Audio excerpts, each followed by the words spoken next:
So I'm just waiting on people. Oops, I'm just gonna move that back up there. There we go.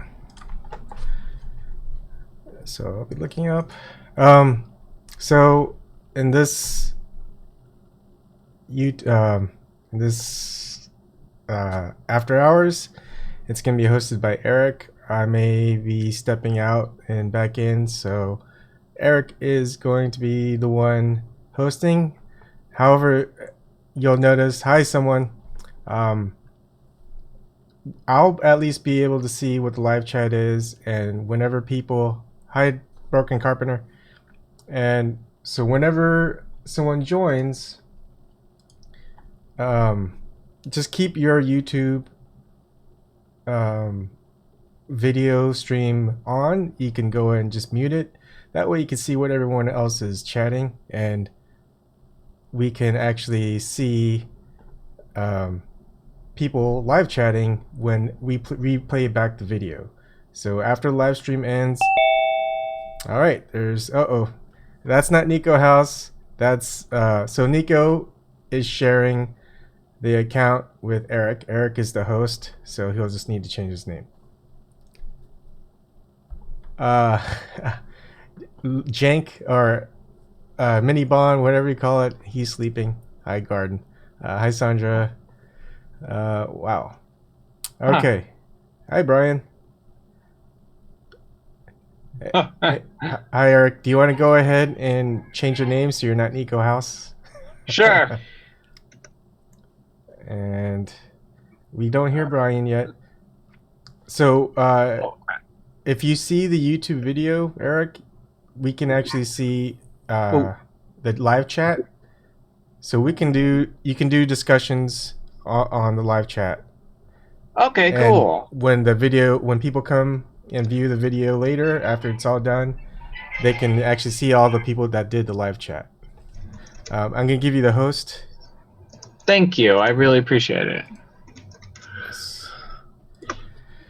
Okay, so I may drop out and off, but I'll probably moderate kind of what's going on the chat. Okay, thank you. I really appreciate it. Yep, Thank no you problem. again. So there's Aeolus Drift. Hey there. Hey, how's it going? Not bad. Not too bad. It's the usual Monday. The world seems to be perpetually on fire. Donald Trump rode into G7 on a golf cart. Good times. Let's see. You know, the funny part about this whole thing is that, like 10 years ago, I probably would have been outraged that anybody would have the audacity to fight into a respected international event on a golf cart. Now I'm at the point where I'm like, we have so much bigger problems to deal with. The fact that our president rode in on a golf cart is actually just like fucking emblematic of how toned down the leadership class is with the rest of the populace. Okay, hold on, guys. There's some static going on. It might be from you. Me? Yeah. Okay. Hold on. My microphone might be a bit. Okay, hold on, guys. There's. Sets it aside. Now we can't hear you. Sorry, guys that are viewing. It's always a little bit of a technical difficulty while everything gets started.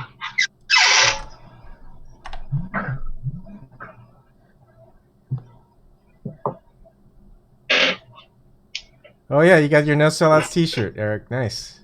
Yes. That's my lucky shirt. I should have worn mine. I didn't know why I didn't wear mine. Dang it. I wear it every Monday. Yeah. Bram, can you say something? I don't hear you. Hey, can you hear me? Yeah, I can. Okay, we hear you good. Hear me? Okay, good. Hey, how's it going? Hey, how's everybody doing? Yeah, Aeolus, or whenever you chime in, Aeolus, just unmute and then mute back out. That way, there's no static. I'm glad I figured out the audio on this thing finally. Yeah, nice.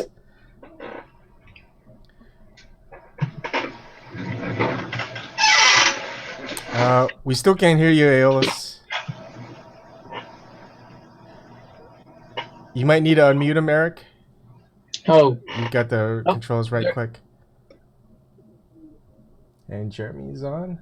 Let's see.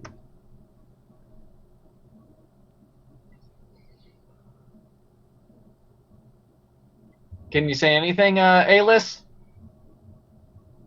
Can you hear me? No, can't. I heard that. Can you say it again? It's Jeremy. Can you hear me? Oh, we can hear you, Jeremy. We just Yeah, don't see you. Okay. There we go. Now we can see him. All right. Awesome. Hi. Hi. So you guys can keep talking. If I see something on the live chat, maybe I'll bring it to you guys' attention. But maybe the first thing is, what are your thoughts on a huge panel with Tim Black, with HA and Niko and say Hard Bastard, Jamal? I think that would be great. It would be amazing. Yeah. Like I think that Sticks, would be great. like definitely Sticks. He has a very, very good viewpoint on corporate media, and I 100% agree with him. We really need to strike back at the corporate media. Honestly, What are his finer points? the finer points. Well, we starve them of their wages because honestly, I see it as a good point. I see it as a good way to do it, since they're lying to us. They're lying to everybody, honestly. Right. And honestly, but this is my viewpoint, not Stick's point. But honestly, all these mainstream media pundits, honestly, they keep lying to American people. Honestly, I don't know if any of them really truly have a conscience on what they actually do truly say. And Okay. honestly, how can they sleep at night knowing they're lying to all the American people, and with the people of the independent media just want truth, and they're telling the truth, and they're trying to suppress and oppress and marginalize the truth? Okay. But that's my point on it. But we do need to starve them of their wages. And how do we do that? What's his point on that? Start archiving, since now they're trying to take down articles nowadays, like articles that tell the truth. Start archiving them. It's a really good start archiving stuff, honestly, because anything could be taken down at any point without no one even doing anything about it. And also start uploading like videos to like VidMe, other video hosting sites, even your own hosted websites. Okay. Because now they're starting to take down more and more and more slowly, and how do we starve them of their wages though? by archiving them, by archiving their websites, by archiving the articles. Start slowly doing that. But we should start doing that anyway, because they're just going to sit and lie to us. You just might as well start archiving their stuff.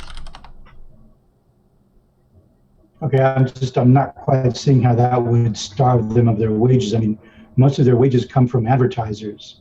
And Yeah, that's right, the advertisers, since they're trying to put trying to, write in stuff, the stuff that isn't there, keep lying to us. I mean, sorry, I'm kind of like a little slow in the head, slow in the head. Sorry. But, I'm trying to get better at doing this.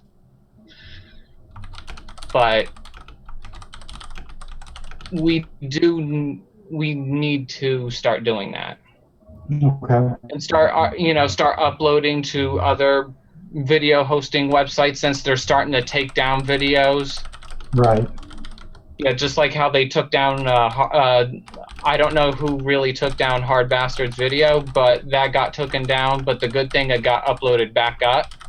Right. And this is like the start of, internet suppression, and we need to stop that completely, because we deserve to have a free, open internet. Right. No censorship whatsoever. I am completely 100% opposed of all censorship. But if people want to self-censor themselves of not saying, profanity or anything, that's understandable. But no one should be censored. Everyone has a right to free speech. Even if people can agree and disagree on certain things, that's fine. We do need more common grounds. And honestly, that is a great way to actually proceed forward. We can pretty much stop it. We could pretty much stop their censorship. And honestly, they're going to start attacking the independent media, which we do not want that to happen.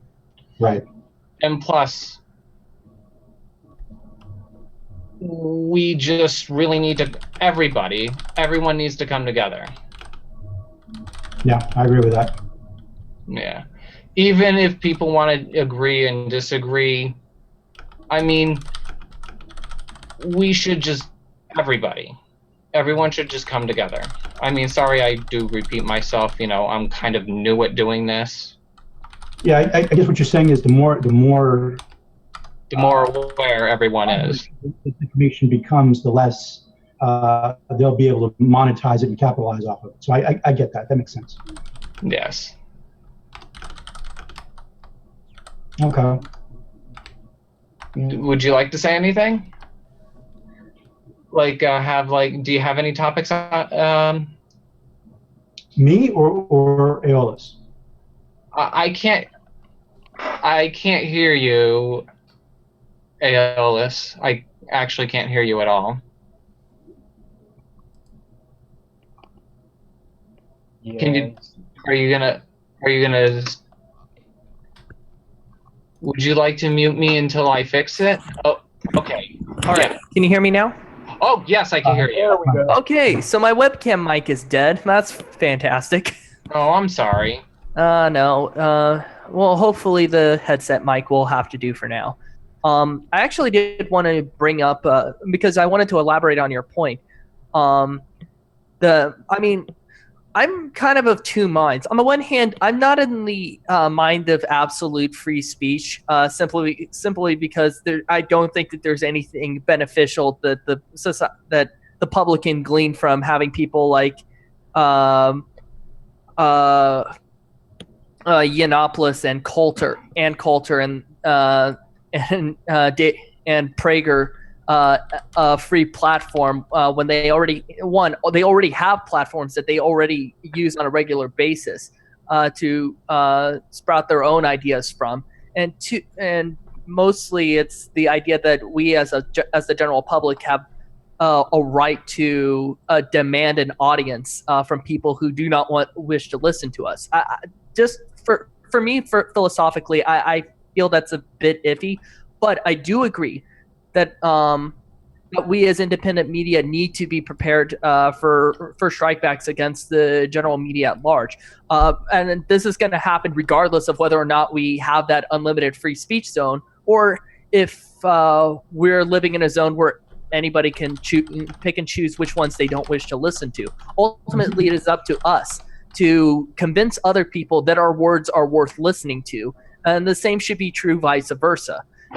It's the battleground of ideas is never going to be a set battlefield, but we do get to dictate on what terms. But we can always dictate on what terms we engage it on. Here's my problem though. It goes back to what Noam Chomsky once said, is that if our ideas are well thought out and have a moral backing, then they should be able to stand in the public marketplace. So, ideally, yes. Limiting free speech doesn't really help anyone. I think that all it really does is suppress dialogue, which is the last thing we have. I'm not suggesting like we try and institute like an anti-free speech. What I'm saying is that we should have the right to protest and to walk out on people that we do not think have anything of value to add to the conversation.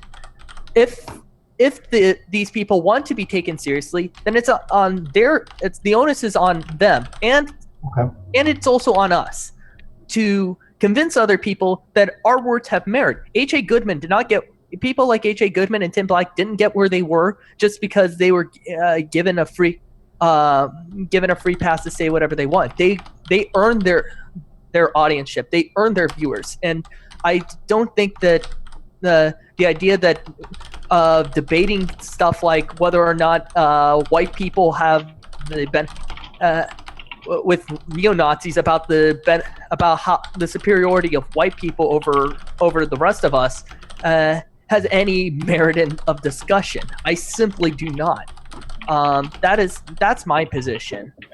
And to be honest, that also means that there's going to be some conservative people or even liberal people who are going to look at people like Noam Chomsky and say, I do not want to have to listen to a word this person says. And, unfortunately, that's going to end up happening. But it's on us to convince people that, no, this is somebody you need to listen to, because ultimately the only way we're going to, I personally feel that you gain somebody's trust is by approaching them in earnest and demonstrating that you're not just talking out of your ass. Right. That's my position. Okay. That you gain somebody's trust is by who was that? Oh. Sad. Am I on? Yes, you are. Yes, we do. Hello there. Hello? Can you hear us? We can hear him, but we can't see him. We can hear him. Yes, sir, Chad. We can hear you when you unmute. But there's also some feedback. But we also don't see video. But that's probably from my mic. I can just tune that down. Okay. Now, I think he's still got the YouTube channel. Oh. All right. Now it's all internal, so there shouldn't be any bleed through. Yeah.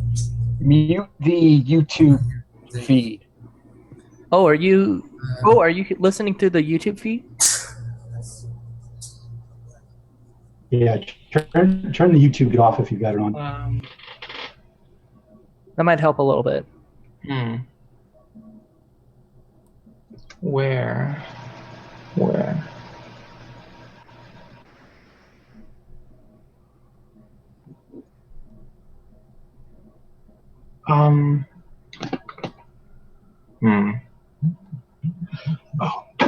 Oh, where did that one go? Oh, there it is. Oh.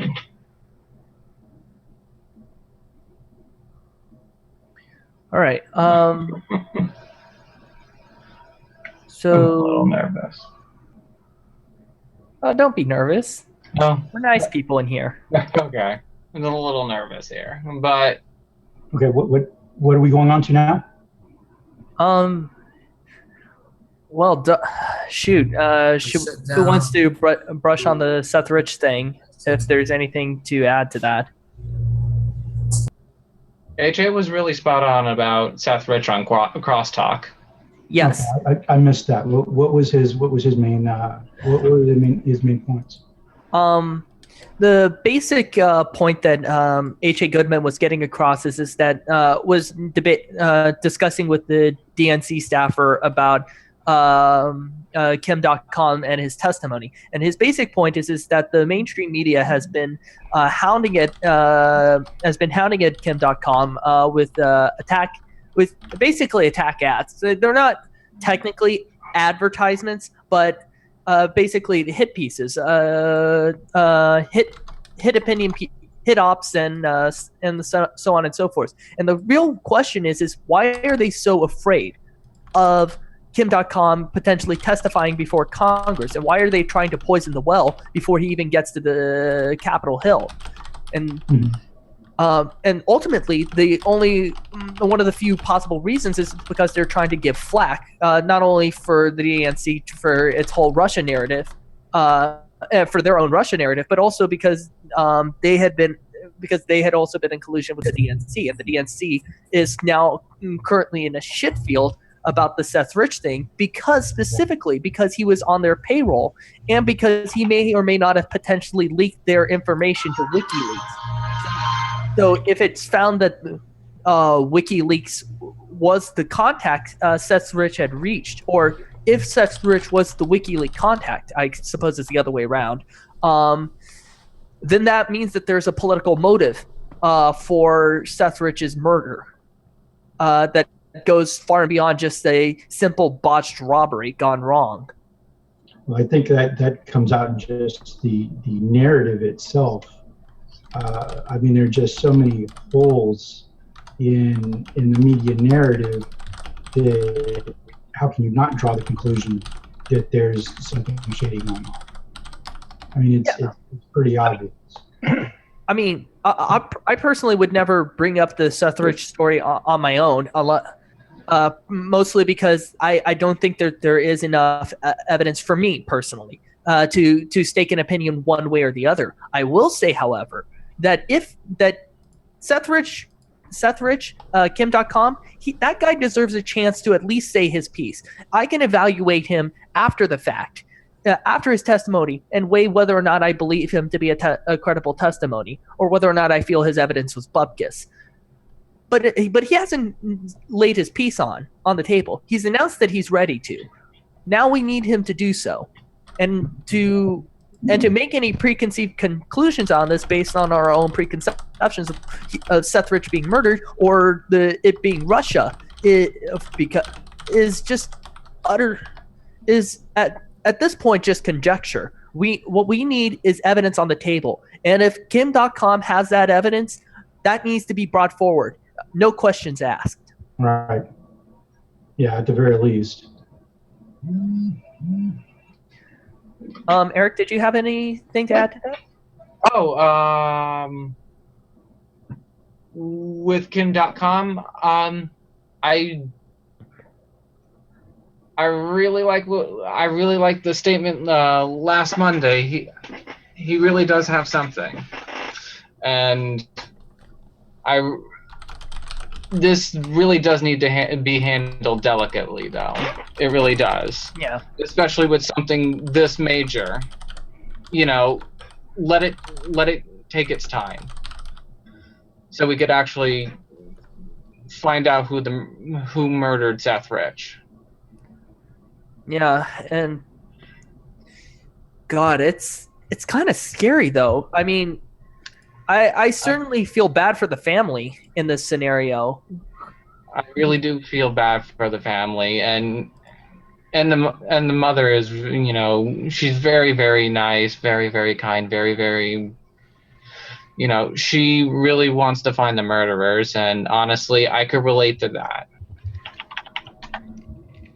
Yeah, because on the one hand, I'm sure that they would like nothing more than for some of the zanier stories about their son to probably not be true, just simply because the idea that it just happened to be a fluke could at least might give them some peace of mind, you know, that their son wasn't, you know, killed for political motivations because he got caught in a game of cards that simply I don't think anybody could reasonably be prepared to enter into. Right. And plus, you know, when a parent does lose a child, it really, really does hurt the most. It really does, because some people have gone through that experience. It's, you know, it's really even painful for them. And I can understand, you know, if you know, since I don't have any kids, but if I had a child that was killed, I would actually really want to find out who the murderer was, you know. Yeah, obviously they want to find that part out. But all this baggage surrounding it, that's the part I'm sure that probably would scare me the most if I was a parent. Like would the idea that too. But honestly,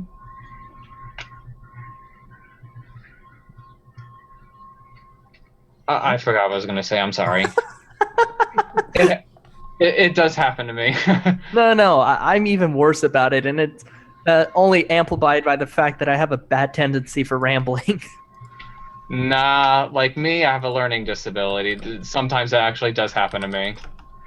No, it's cool. Thanks. We all have our basket cases and issues that we have to deal with. Me, it's Asperger's and ADHD. So, I mean, like me, I had surgery when I was a kid, like 9 months old. I pretty much had like a line through my whole entire head. oh wow, Yeah. that must And make for an interesting medical story for to tell your family. they would know, and plus that's why I could kind of like relate to like my parents were worried whether I was gonna whether or not I was gonna live or die. Yeah, But I'm very lucky to be alive today. yeah. And unfortunately, stories like that are seeming like they're about to become a lot more commonplace. Yeah, if Trump's healthcare bill goes through. Oh God. Has there been any update on that from its time in the Senate? Yeah, the update I saw is that Bernie's trying to fight it on rather interesting grounds, and the fact that it doesn't meet the CBO criteria, that it's going to actually save or reduce the budget by $1 billion as it was set out to. And since it doesn't look like it's going to meet that criteria, it looks like it's going to end up dying, which is a very good thing. Yeah, perhaps the Republicans are now at the point where they actually, where they've encountered what Jamal Thomas calls as the power structure balance. Right. And now because basically they're stuck at a crossroads. Either they ruin the charade that the government is actually for the people, working for the people, and potentially lead the entire system to self-destruct, or they have to vote against what they were saying that they were going to vote for in the first place and potentially get swamped by their base next election cycle. Exactly. I hear there's even now a Republican who's running on single payer. That's interesting. But the worst part is that I fear that this is going to be a case of never fear. The Democrats have found a way to fuck up this scenario too, and managed to lose another 10 seats in Congress. I mean, they should learn from their own mistakes, but they choose won't. not to. Well, they're incentivized not to, so it's kind of expected. It's depressing, I have to say that. Like, what? Like, God, why are you so surprised that they're acting against their own best interest? Their entire party is based on the principle of acting against their own best interest. Then we actually know the problem and we know how to stop them. In all honesty, Democrats aren't far behind. Unfortunately, well, the funny part is that they're still, I don't know how, but they're still caught up on the idea that Medicare for all is socialism. Like, that to me utterly bewilders me at this point. I'm not even sure that the Democrats are mature enough to have the conversation necessary to renovate our medical system, much less galvanize the rest of the country to doing anything productive. Well, the thing is, though, is that it is socialism, but as much so as our police department, our fire department, public roads, most of the other things that we just kind of take for granted. I mean, yes, it does fall under that umbrella, but the thing is that term has been demonized for years, up until I think very recently, when Bernie was able to run for office. And well, yeah, it's social democracy. Yeah, I mean, social democratic policies that like what Bernie's supporting are absolutely are going to be absolutely vital if they want to keep the capitalist system that they've set up for themselves intact. Because ultimately, capitalism And so, for the record, I'm a libertarian socialist. So I personally would rather just see the entire system collapse altogether. But that's a separate story. But if they want to keep the capitalism alive, they're going to have to make some changes. They're going to have to start adopting social democratic policies like Medicare for all, like shutting down the major financial monopolies. They're reducing down the military-industrial complex. These are steps they're going to have to take if they're going to actually be able to keep the system afloat. Now, the question is whether or not the Democrats realize that soon enough for it to actually matter, or even the Republicans, because there's the bare slim chance that it was talked on the Progressive Army for a couple months back of even Donald Trump trying to propose Medicare for all, Right. which if that ever did happen, would probably mean the destruction of the Democratic Party as we know it. Right. Which is just a question now of whether or not Trump is petty enough of a politician to actually try and go through with it. Right. So why here's the thing, though. I happen to have a degree in business, and I was recently working on a master's in economics. The thing is with capitalism is that if you let it run long enough, it will always concentrate wealth and power at the top. Right. And that's simply the way that economic system works. There's no way around it. So when Republicans decry crony capitalism, what they're actually doing is they're decrying capitalism itself, because you can't avoid crony capitalism. It's incentivized. It happens to capitalism if you let it run long enough. Anyway, it's inevitable.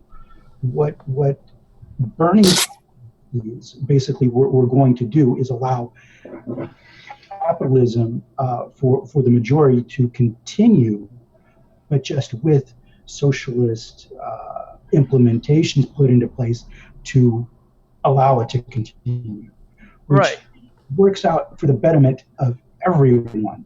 But the problem is with that, you have now both sides. You have the establishment in both the Republican Party and the Democratic Party who are completely against it because they see their own power structures collapsing under such a system.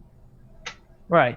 It's kind of the situation of whether or not you want, whether or not the elites are willing to cede some power, which power structures by their very nature are incentivized not to, because the ultimate acquisition of any hierarchy is to maintain the hierarchy. That's why we had slavery for so long, is because simply the casting of slavery itself promoted a incentive structure to avoid that, because poor whites didn't want to have slavery end, because that basically meant they were on equal playing field with blacks from a social economic standpoint. If the rich Southerners didn't want it, slavery detached, because that was basically their entire economic strata. That's the only thing that was keeping it afloat. So you have a incentive structure that essentially promotes itself. So as far as socialism goes, I think that modern socialism, Bernie did a lot to bring forward a lot of issues, as you said about, I guess, Medicare, the one Brian said about Medicare being more acceptable now. And I think mostly everything Bernie said is spot on, but I actually was always opposed to the rhetoric involving socialism and also revolution. I mean, because I don't know, I just look at it. To be fair, revolution, I look at it more like overhaul, or more like, our government needs, or right now we need kind of like to revamp, reboot, like, I don't know, maybe turn green and different things. I just didn't see it quite, warranting to be called like saying revolution. But so I just thought that maybe the rhetoric maybe like hurts more than it helps, is my thought.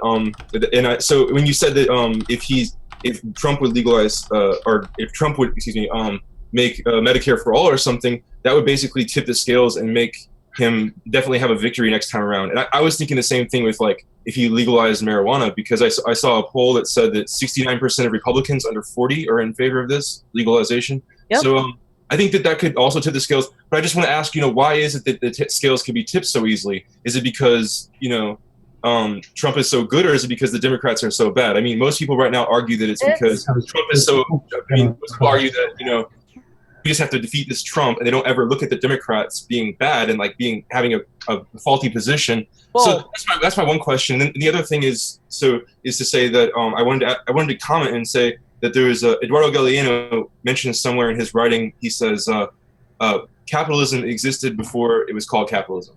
So capitalism was around before it was even called capitalism. I just want to raise those couple points. It depends on how you define capitalism. For socialists such as myself, we typically define capitalism as the system that is sort of emerged after feudalism. So this would possibly include the brief mercantilism period right before the 1600s.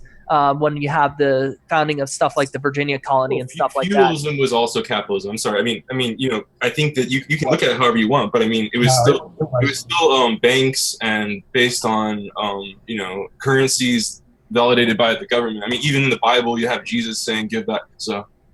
Yeah.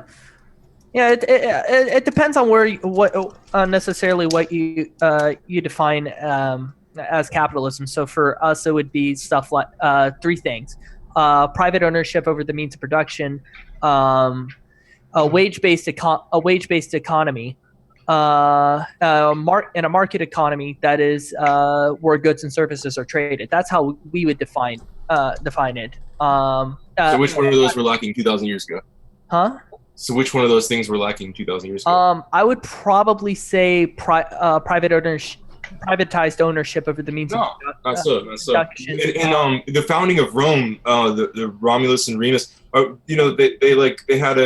recruited people from all over like North Africa and all over the Mediterranean and said, if you come and you have like seven horses and like 10 cows and you have at least 5,000 whatever money, then you're able to join our republic. So even back then, there was a market economy. I'm not denying that.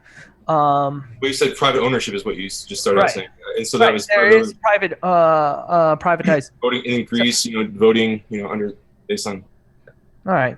To be fair, that is something I am needing more research on. As far as the more historical aspect, most of mine delves in sort of the broader ideas, and I'm trying to start my reading through Peter Kropotkin and sort of working my way down. That's fine. I just when you said that capitalism was at stake, I mean, I think that I think maybe communism versus capitalism. I think you could find faults in both, but I think that to assume that we could do away with currency, I don't know. Maybe in this future world, I think Tim said he would like to see that happen somehow, like this. But I just don't really see it happening anytime soon. Like I don't even see like having Cayman Islands and Panama like holdouts for your cash to avoid taxes even ending in a century. Like, so I don't, let alone money. Yeah, and I mean there are some libsoc movements that are trying to push towards that, such as the Zeitgeist movement, regardless of whether or not it actually identifies as a libertarian socialist movement or not, that are trying to work towards that. I'm sure the IWI, the International Workers Union, has something similar that they're pushing towards. But ultimately, I feel that what we need to be, what we on the radical or we on the left in general, and not just simply on the radical left, is developing policies which are not only more beneficial for workers, but beneficial for the population as a whole. So, right on. Yeah. I can't argue with you there. I mean, it's always like poor people that are trampled on and stuff, and I guess that's the measurement of civility and also, I don't know, like prosperity. I don't know. No, I agree.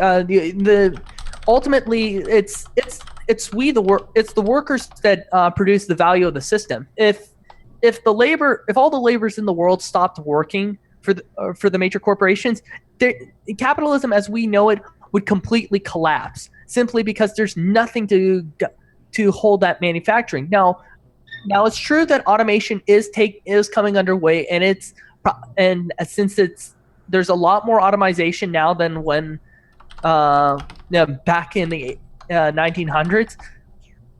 It's the impact is going to be reduced. I'm not going to pretend like it won't be. Automation, though, still requires people because Right. It still requires people, but it doesn't require as many people. No. But the systems need maintaining. So the difference is that under automation, it just means that you're prolonging production for a certain period of time. But after that certain period of time, if there isn't human hands to maintain those systems, it all falls apart anyway. It's just it's a matter of time. What do you mean by prolonging? Well, what he's saying is that if you remove people essentially from labor and you just allow the machines to do it, then it's only going to prolong that production for a set period of time until those machines eventually break down anyway. Right. Which is why I said it's sort of which is why I sort of acknowledged it as kind of a mitigating factor. That the immediate impact of labor jettisoning itself from the capitalist system would not hit quite as immediately. The full effect of that wouldn't hit quite as immediately, thanks to automation of some of the workplaces, particularly in manufacturing. But eventually, without laborers, the capitalist system completely falls apart because not only do you not have anything to produce, is production been slowed down, but there isn't enough money. Eventually, all the money is going to be siphoned from the bottom because simply there isn't enough going to be enough to keep the system running forward. You're ambitious. I thought I was ambitious, just like even just attempting to tackle the problem of like what's going on with the Democratic Party, but like oh no, I reach deep. I am digging into the roots and then going into the aquifer.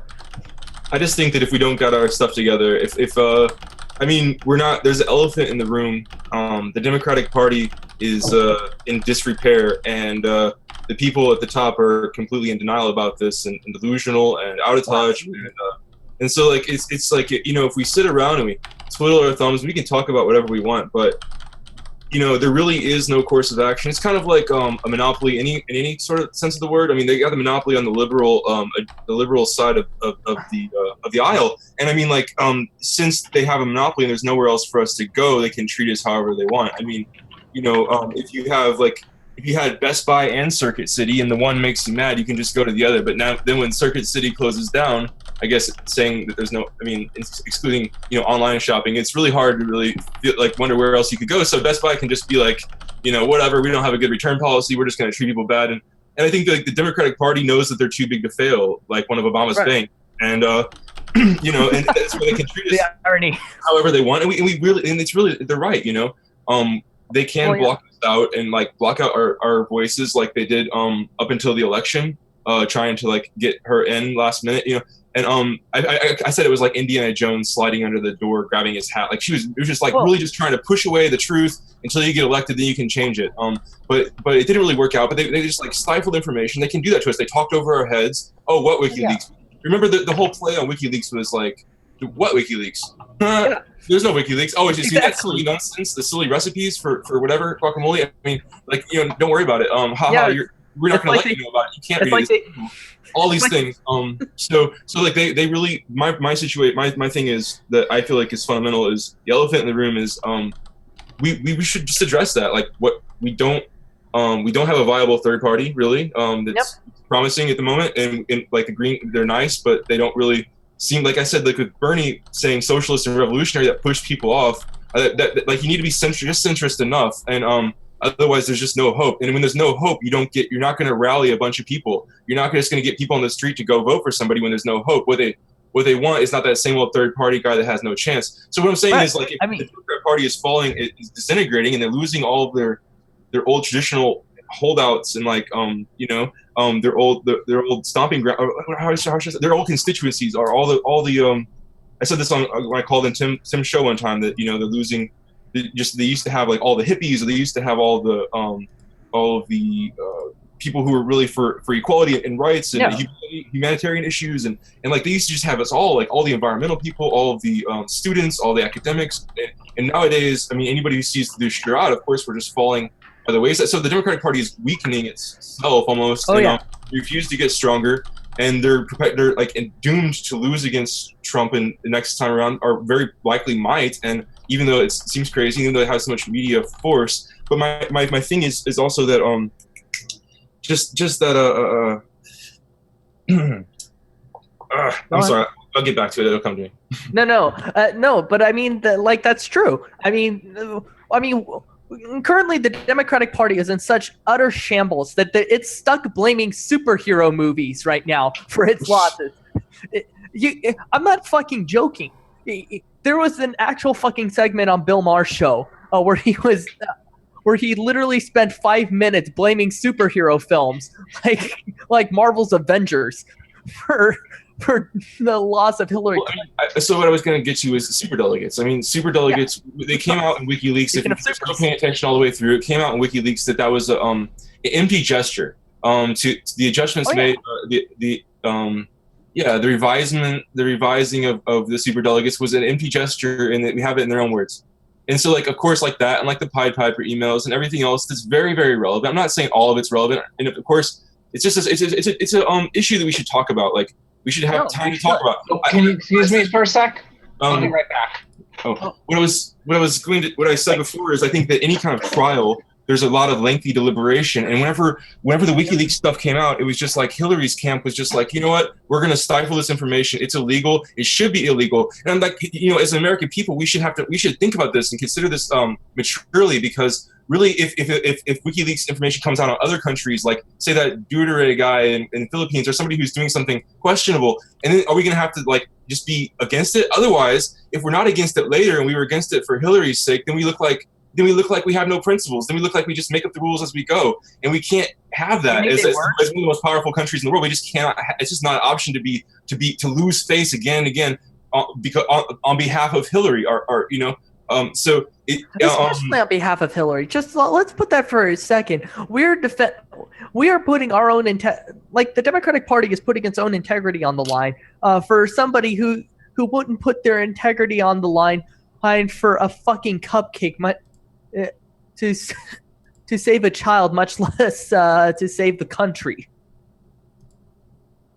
Yeah, I mean, we should just really consider these things. And I mean, when they say that, hey, well, what do you mean information retrieved from hacked emails? I mean, these are complicated issues. Like WikiLeaks is a seriously complicated issue. What I feel is that I don't see anywhere on the national stage that it's really being handled maturely and seriously.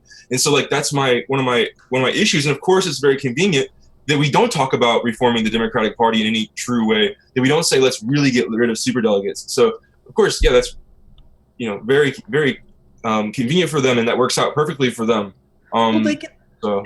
They can only continue that game for so long. Eventually, there is going to be a sum total, at which point the Democratic Party's constituency will simply not be willing to tolerate it. Certainly not in enough mass for them to be electorally viable. And I mean, this is what happened to the Whigs. And ironically, this is what actually happened to the Democrats about 200 years ago when there was a split between Andrew Jackson and John Quincy Adams. Essentially, and to be honest, I'm fucking disgusted that I have to use Andrew Jackson of all people to make this point. But Jackson represented the populist branch of the Democratic Party at that period. Quincy represented the establishment. Now, as it happens, Quincy had a lot of good ideas, but his party snubbed the populist branch of the party through Jackson, and it managed to fracture the Democrats so badly that when the next election came around, Jackson ended up winning, and that old Democratic Party that existed with the Adams family, with Madison and everybody else and Monroe, that party was wiped out completely. It's a lot more tricky. It's a lot more messy now.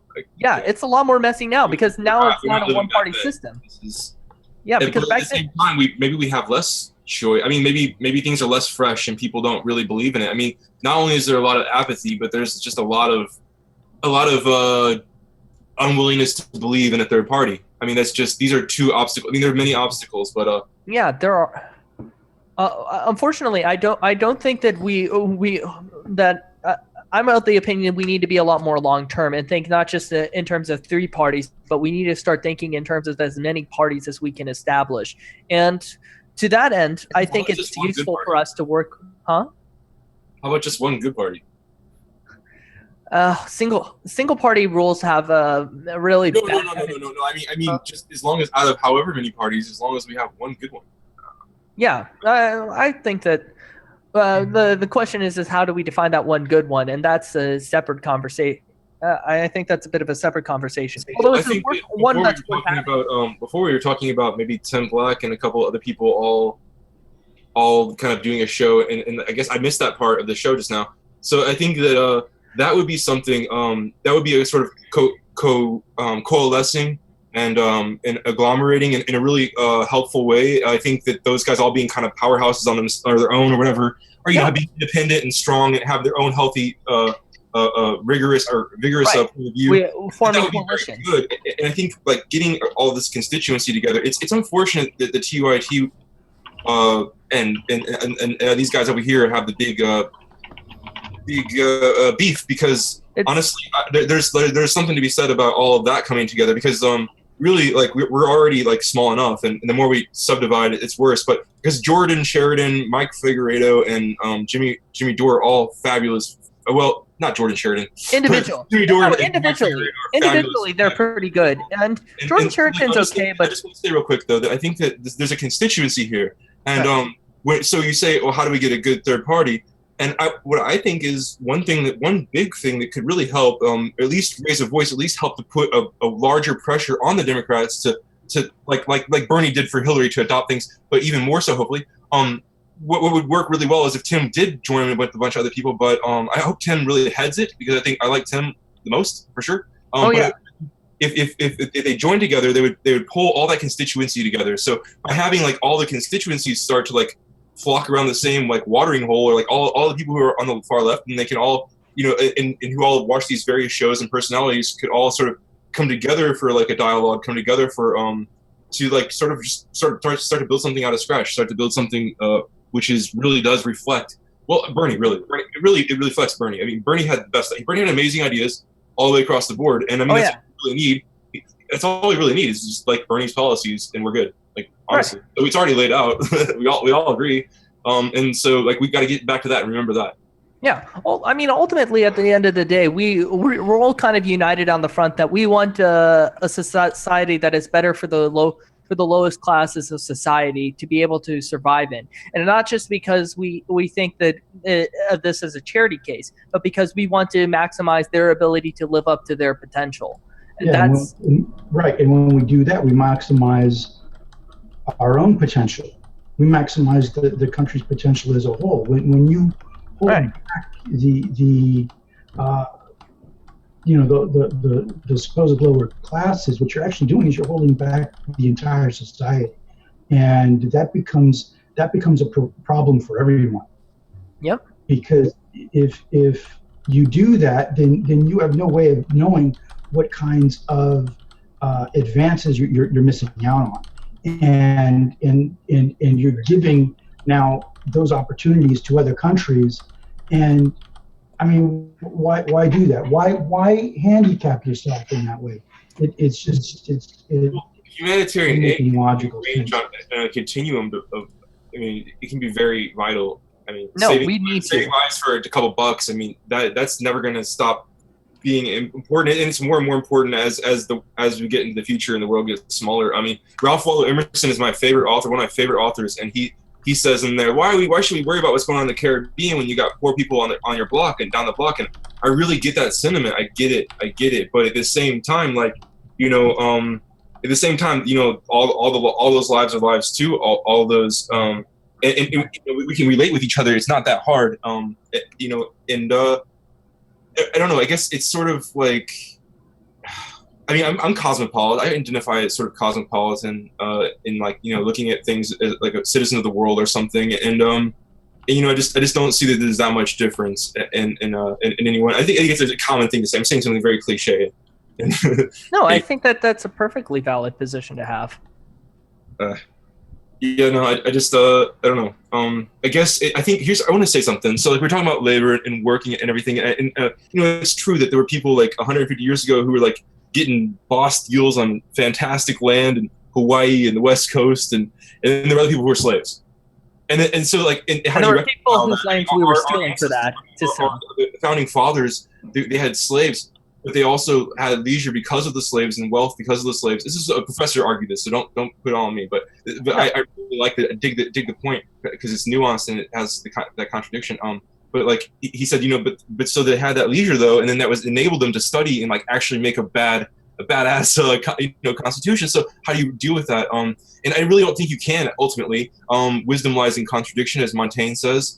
But I do know this. I do not without like much. Like I see that, like, you know, I think that like within our own country we can't, like you said something earlier, dude, Mr. Clift, that I felt like was a little bit like calling almost for anarchy, like you said, like welcoming anarchy. Like so, like I kind of feel like that you know, that you really can't do that, and that, you know, the merit of business owners, people who did build a business, and they did that sort of fairly, at least within the same at least within the parameters, within a light loose legal framework.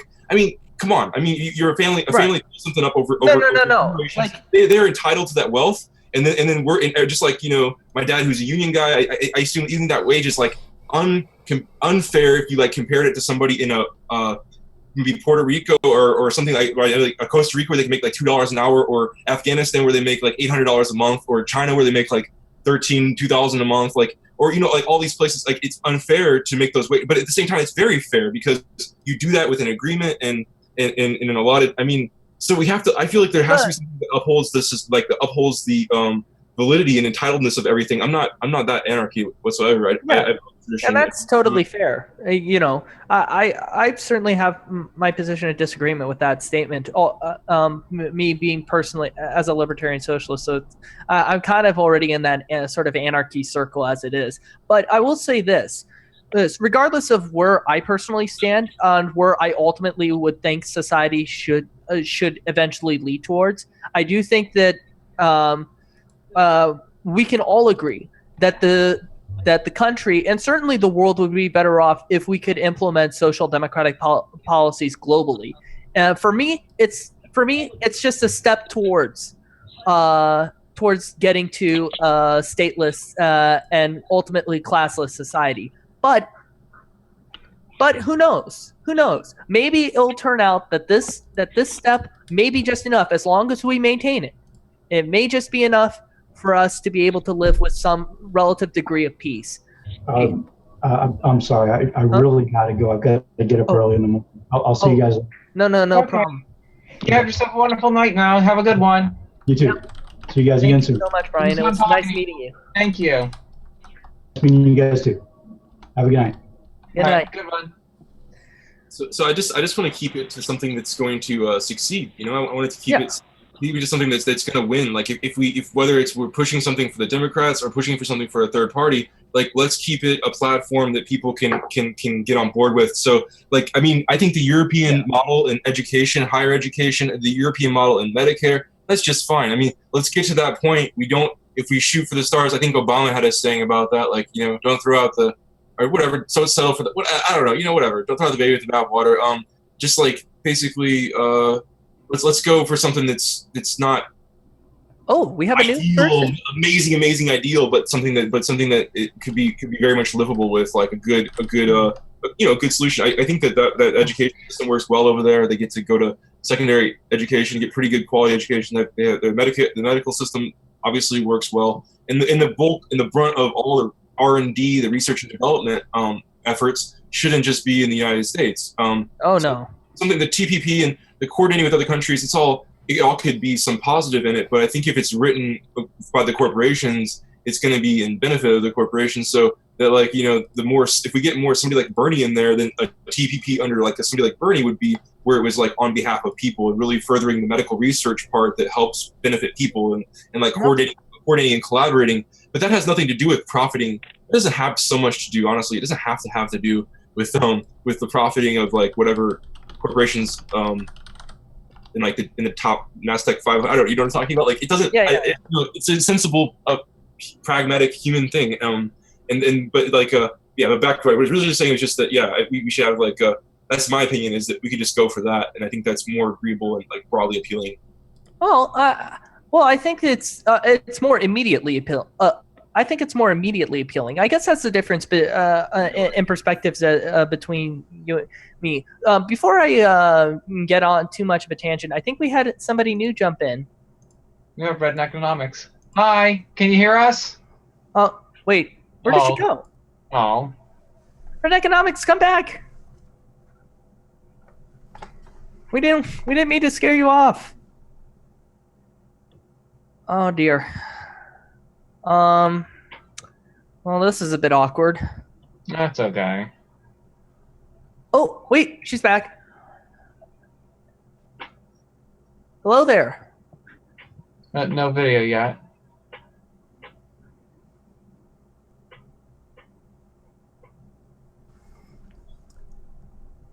Hold on. Let me message her. See. Oh, sorry. I was actually away earlier. Like my mother called in. Hi. So I kind of wanted to talk about conspiracy theories. Oh boy. So I mean, everyone in mainstream media is calling the whole Seth Rich thing a conspiracy theory, and that happens quite frequently when they don't like a narrative that's being pushed out by media that's not mainstream media.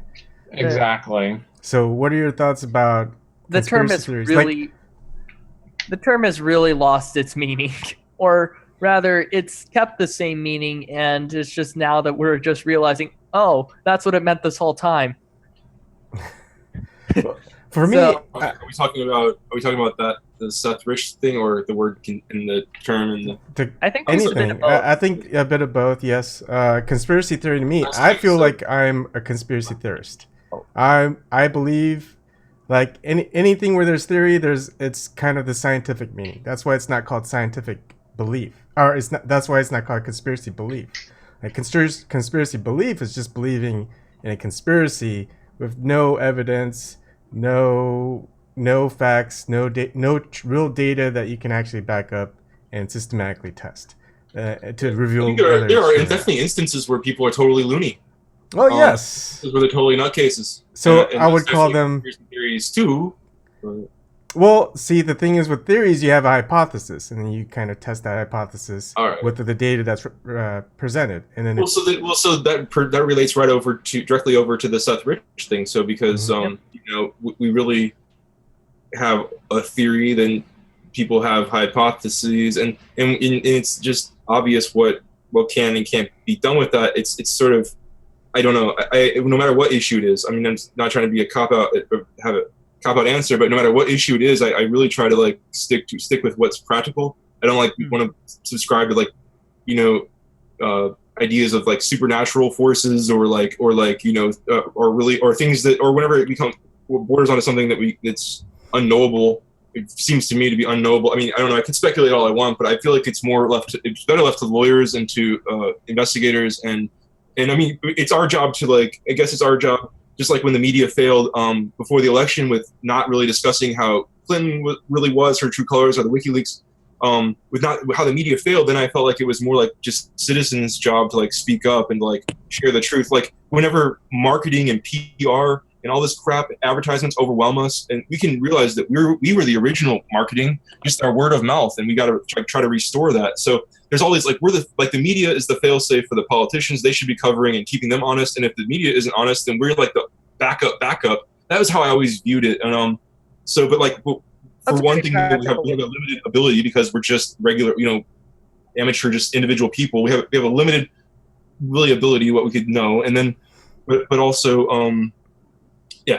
I guess I like to just stay with the things. There's many things that we can discuss with a lot more certainty, and we can get a lot further.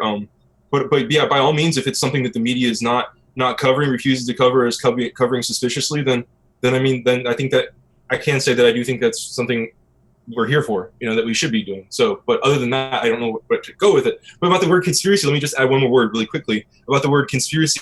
I think that conspiracy can also mean something that's secret. Like when you're talking about like conspiracies can be like recovering something that's secret, or what else was it? I have several thoughts I always like to say about conspiracy, but I think the word conspiracy is a conspiracy. Like, I never thought about that way. Anyways, Red Economics joined in. Can we just test to see if we can hear her? Hi, Stevie. Yeah, can you hear me okay? Yep, we hear you fine. Hey, how's it going? Yes. Do you want to chime in on anything, Stevie? Anything that they were discussing before, or the current one, or something else? I kind of missed it. I was getting my son in bed, so I kind of missed like the last 10 minutes of what y'all were saying. Okay. Well, I kind of moved us on towards conspiracy theories, and whether it's a good thing or a bad thing. And mainstream media makes a case of conspiracy theories as being people who believe in crazy things, people who are fringe, people that are loony. But the thing is, there are conspiracy theories that have been proven true in the past, and the way that happened was someone on the inside actually revealed the truth, whether it was the government, whether it was through Congress, whether it was through FBI, CIA, whatever. They leaked it, or they confessed, or they put it into some type of testimony in a congressional session, things like that. So or admitted to a journalist some 40, 50 years later that, yeah, we totally started a war on drugs for fake. Yeah. Anyways, so what are people's thoughts on that? Is a conspiracy theory, is it really what the mainstream media depicts it as, or is it actually a good thing? In my opinion, I like conspiracy theories. It makes us dig for the truth. And then when we dig for the truth, we realize there's not enough evidence, or the evidence has been destroyed or systematically been removed or inhibited from being chased or investigated by higher powers. And by higher powers, I don't mean like God. I mean by people in power.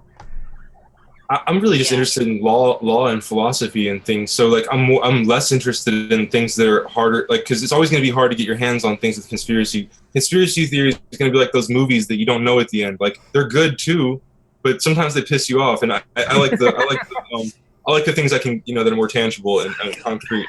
So forth. Yeah, I think like conspiracy theories are good as long as they're based in some kind of fact. Like I guess what they accuse HA of, it's like, well, he's grounded in fact, but when you start saying, well, this person definitely did it, or whatever, like, it has to be rooted, or what Alex Jones does, or I think that's his name. But I think as long as you get people questioning stuff, because like in today's world, it's just here's the facts, and nobody questions anything. They don't question power. They don't question TV. So anything that gets people asking questions, I think is a step in the right direction.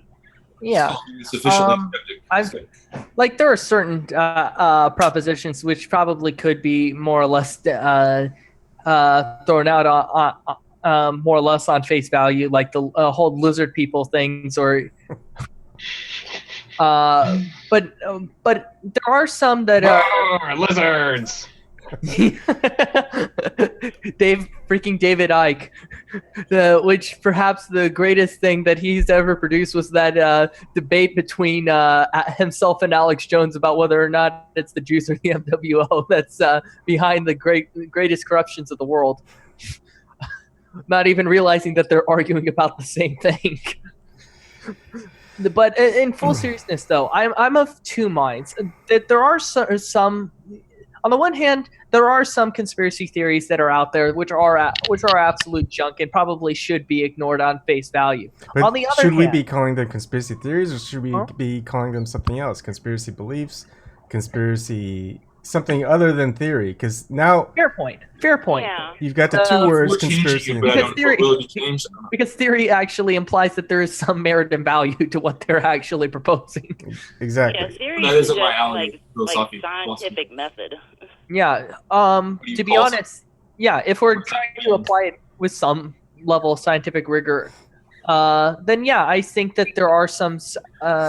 Not all conspiracies are whack nut jobs that were created in Alex Jones' fart basement. It's some of them actually do have some merit value. For example, the Seth Rich story is potentially one such example. The origins of the drug war is a definite example that we do know very well about. The origins of the Vietnam War is another one that's one that we very well that nowadays we know well about. What about Operation Mockingbird? Which one was Mockingbird? That's where the CIA takes control over media.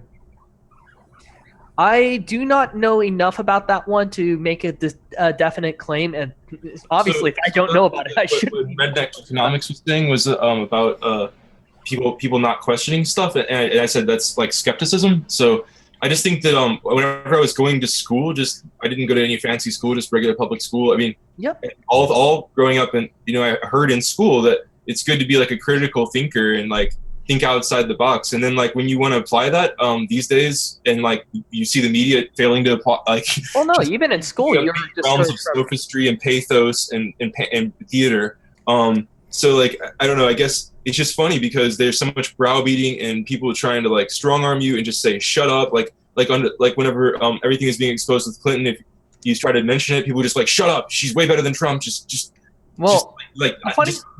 like I'm willing to be told some lies. I don't want Trump. I'm willing to like know I'm being lied to a little bit here. The funny part is that I'm actually training right now to be a teacher, and the funny part, the thing I always tell people is about my job or my future job, I should say, is that I'm basically trying to teach people how to critically think in an education system that is specifically designed to make the population dumber about critical thinking. That's a good point. By the way, so what we usually do is introduce ourselves, at least tell us where we're from. That way we kind of have a good sense. Totally. So like an hour in. Yeah. Anyways, if we're on great track already. Aeolus and Ben, you guys haven't been on before, so if you guys want to kind of do a quick intro. All right. Ben, you want to go first? Sure. I'm Ben. I call it into the show, into Tim's show probably like a half dozen times throughout the last year or something. I really I'm from Portland, and so you may recognize me. Yeah, I'm about 31 years old, and speak Chinese fluently, and cool. love art and literature and so forth. Oh, nice. What part of Portland do you live in? I just live in Portland. Like I'd rather do that. No, I was just kind of curious because my brother is attending Reed College there. Yeah, that's in Southeast. Yeah. Southeast? Yeah, the Reed College is nice. Oh, it's very, very nice. I hear from all the stories I get from my brother, it's also pretty wild. Yeah, I mean, Portland's wild, man. I mean, Portland's a city of young people, actually. I actually did get a chance to visit Portland to attend the NSTA conference back in November. It's a really beautiful city. I feel like it's a very inspiring place to live. So I guess that leads me to my introduction now. So hello, everybody. My name is Aeolus Drift. People who watched in on the Tim Black Show probably know me as Cosmo Vinegar, that 1405 number that just seems to not be able to shut his mouth up. I am a libertarian. I am a former liberal, former social democrat, now turned libertarian socialist, with influences currently ranging from Chomsky to old school thinkers like Kropotkin. I'm currently reading through Kropotkin's Conquest of Bread. I am half Japanese. In fact, although I haven't really started learning until this past year how to speak the actual language. So Sweet.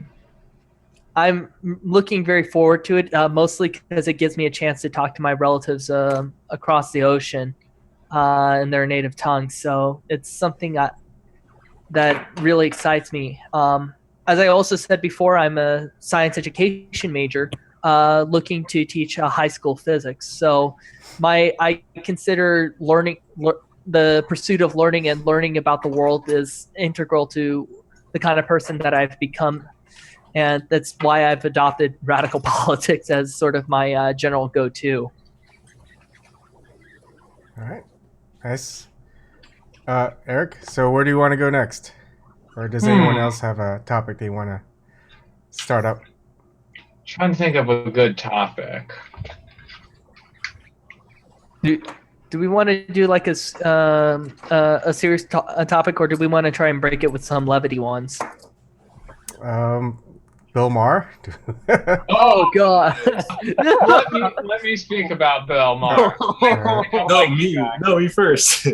No, you. I've been silent the whole freaking time. I just love listening to you guys. So at least I'm just I have a joking though. shot. I'm just joking though, for real though. Oh, well.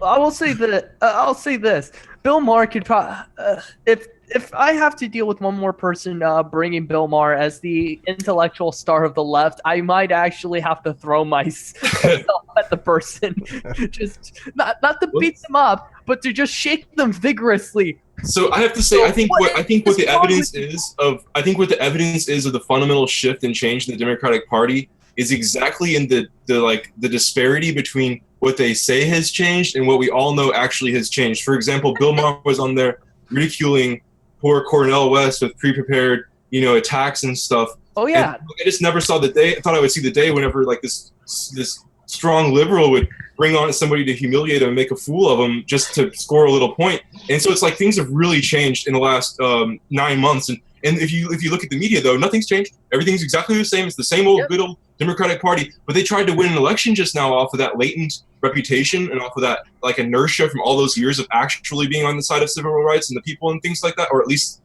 doing a lot better job of at least like making making conciliations that made them look like they were on the side of civil rights. But institutionally speaking, now there are a lot of individuals within the Democratic Party who actually do believe in civil rights legislation, but most of them are too scared of going against the political inertia of the system. This means something to me. It's a little bit personal, but I just like it's not that bad. It's just personal somewhat. It's like personally, it's like coming from like a story, telling like a story of like my own experience. So like I just I got the internet in Colorado 4.5 years ago, and at the same time, or 4 years ago, and I got like I got a cable at the same time, right? So I got my TV cable because it was like not that much more, and so I fell into the habit of watching MSNBC, and like that's it was like I was still watching my Daily Show with. And so, but the old host, and I was watching MSNBC, and it was like all so innocent, right? Like I hadn't cared about politics since Bush got reelected, right, for a while, and whenever Obama was getting elected, I was like, if he does half the things he promised, he'll be but so whenever I just started kind of getting into it, and the whole Donald Trump thing, and like, oh gosh, can't have Donald Trump. That was kind of like how I was feeling. So I was watching it. It was exciting. It was an entertainment. It's amusement. It's too much so like a thing of amusement for us. But Schadenfreude. Celebrity figurehead. These figureheads that we like make so much out of their celebrityness, but like the thing is that it was also innocent. Started out, and I was watching MSNBC, but I started to think something started to dawn to me. Even as like perfect and polished and smooth and seamless as all the MSNBC narrative was, and all of our position as liberals, our recent liberals, and so like I was buying into it all, but I had this like thought, like I had this hesitation, I had this doubt, like I was thinking, these liberals are. I watched somebody say that we had this it was like a black lady saying we had like this like black woman who was our mayor for 40 years in Philadelphia or something, and they're like, but nothing's changed, like we still have these problems. So like they were saying like sometimes you can have a liberal, but and I think that's what sparked it. But I just started kind of like thinking about the whole Congress and our whole country, like these liberals, they've been there for so long. What have they done? Like they need to stand up and like be like, it seems like they just, the C-SPAN that has the cameras, they say things for the show and then they like go home, and that's it. And it's like they stop arguing once the topic's over, once it's voted. But I think like where are the real like uber like super filibusters? Like where are the people who never back down? Like where are the people? Well, I will say that Jimmy Dore gets it right when he says you have strong Republicans and weak Democrats. That I believe Cenk Uygur was the one. Before, like I realized the Democratic Party was crap with everything that's happened since last July. Like I already had my sneaking suspicion that like these people, how dare they not take these issues? Like like if you had the chance to do something, like, or even just Obama himself, like if you really believed in the issues, like interrupt our TV feed every Friday night and just plead with people, like it would work. Like just like if Hillary Clinton would have been like, hey, look, I've been out of the White House for 16 years now. You know, we didn't get to do as much back then, but like I have these visions. I have these visions and strong ideas for lead our country forward and to make your lives better. And if she like said that half honestly, like, or anything like that, like, you know, I'm looking forward to get back in the White House to work for you, and let's be like anything just sincere, not off the teleprompters, it probably would have made the difference. Actually, yeah, it's all anybody else's fault, you know. Like the worst part about Hillary Clinton is that if she was a better marketer for herself, she probably would have won. No, she wouldn't have won anyway. No. I mean, if she had, I mean, I'm not saying that she would have fooled everybody, but if she would have gotten enough people to think that she was right on the money, that people would go, yeah. I mean, there was no good reason to vote for Hillary Clinton, and there's no marketing in the world that could change that. The only thing you could do is market it how bad Donald Trump was, and that's what they did. So what type of marketing strategy are you thinking of that would change that? Fair point. He's just so calm. Like, Donald Trump was just like so calm. Like, it didn't match up, you know? Which is ironic because the true calm person in that entire race was Ben Carson. But then I'm partially convinced that Ben Carson is on narcoleptics, so I'm not sure. So actually, I could say something against Trump right now. I want to say something like against Trump's politics, and I mean, there are serious things that are really problematic and like really crappy, like especially crappy about him. Like, he's said he wouldn't go against the LGBT legislation that's been passed. And he said he's not going to change marijuana laws. He said some good things, and he seems to intend to keep his word somewhat in some places. And like he signed something for veterans. He's done things, and he's not the most. What I'm saying also is that he's not the worst imaginable official. I sort of feel like what's his name would have been worse. No, he's the most disgraceful. Ted Cruz and some other ones. So like I feel like, you know, there are more hardline conservatives out there in the world that could have become our president that would have actually been for even worse things. But that being said, he's done a lot of very serious things. But I think that the media has a short memory, and they're not doing a good job in like pointing out the actual ones because they believed in their own hysteria a little bit too much and like in the fevered crap, and they like basically are like you know, they just blow out everything out of proportion. Like everything is impeachable. And so I have something that I have to say really strongly indictment against Trump, but I don't think that it should be like something that's like, you know, people take and run with and say, here's the proof, here's the thing we're gonna, and, you know, or here's this major thing against Trump. But I think here's something to say is that I think that the Portland stabbing, or the guy that killed 2 people just a few days ago, you know, he was seen, or there was a picture my friend posted on Facebook of him being at a white supremacist rally. And so like, I've seen other people, you know, mention that this is Trump's America in the stabbing and so forth, but I never actually saw anybody go as far as to say that, mentioning how Trump signed that executive order or something like that to take white supremacist groups and things and people off of the terrorist watch lists, and so I think that's something nobody's really drawn the lines between, and it's sad, and it's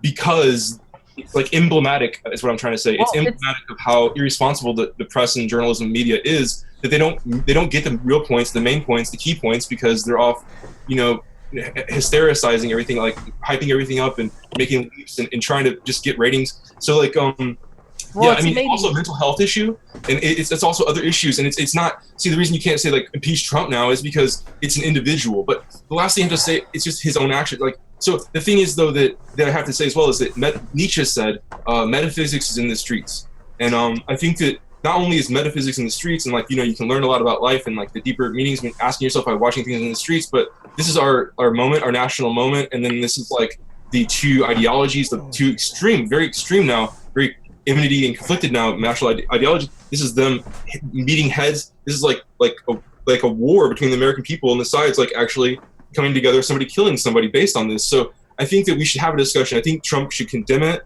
and he should strongly consider reversing his executive order there, and maybe even apologize. So that's what I want to say without it being too, like, I don't want to like go crazy and like be a cheerleader for suddenly impeaching him off of that, like, because I don't think it's possible. But thank you for listening.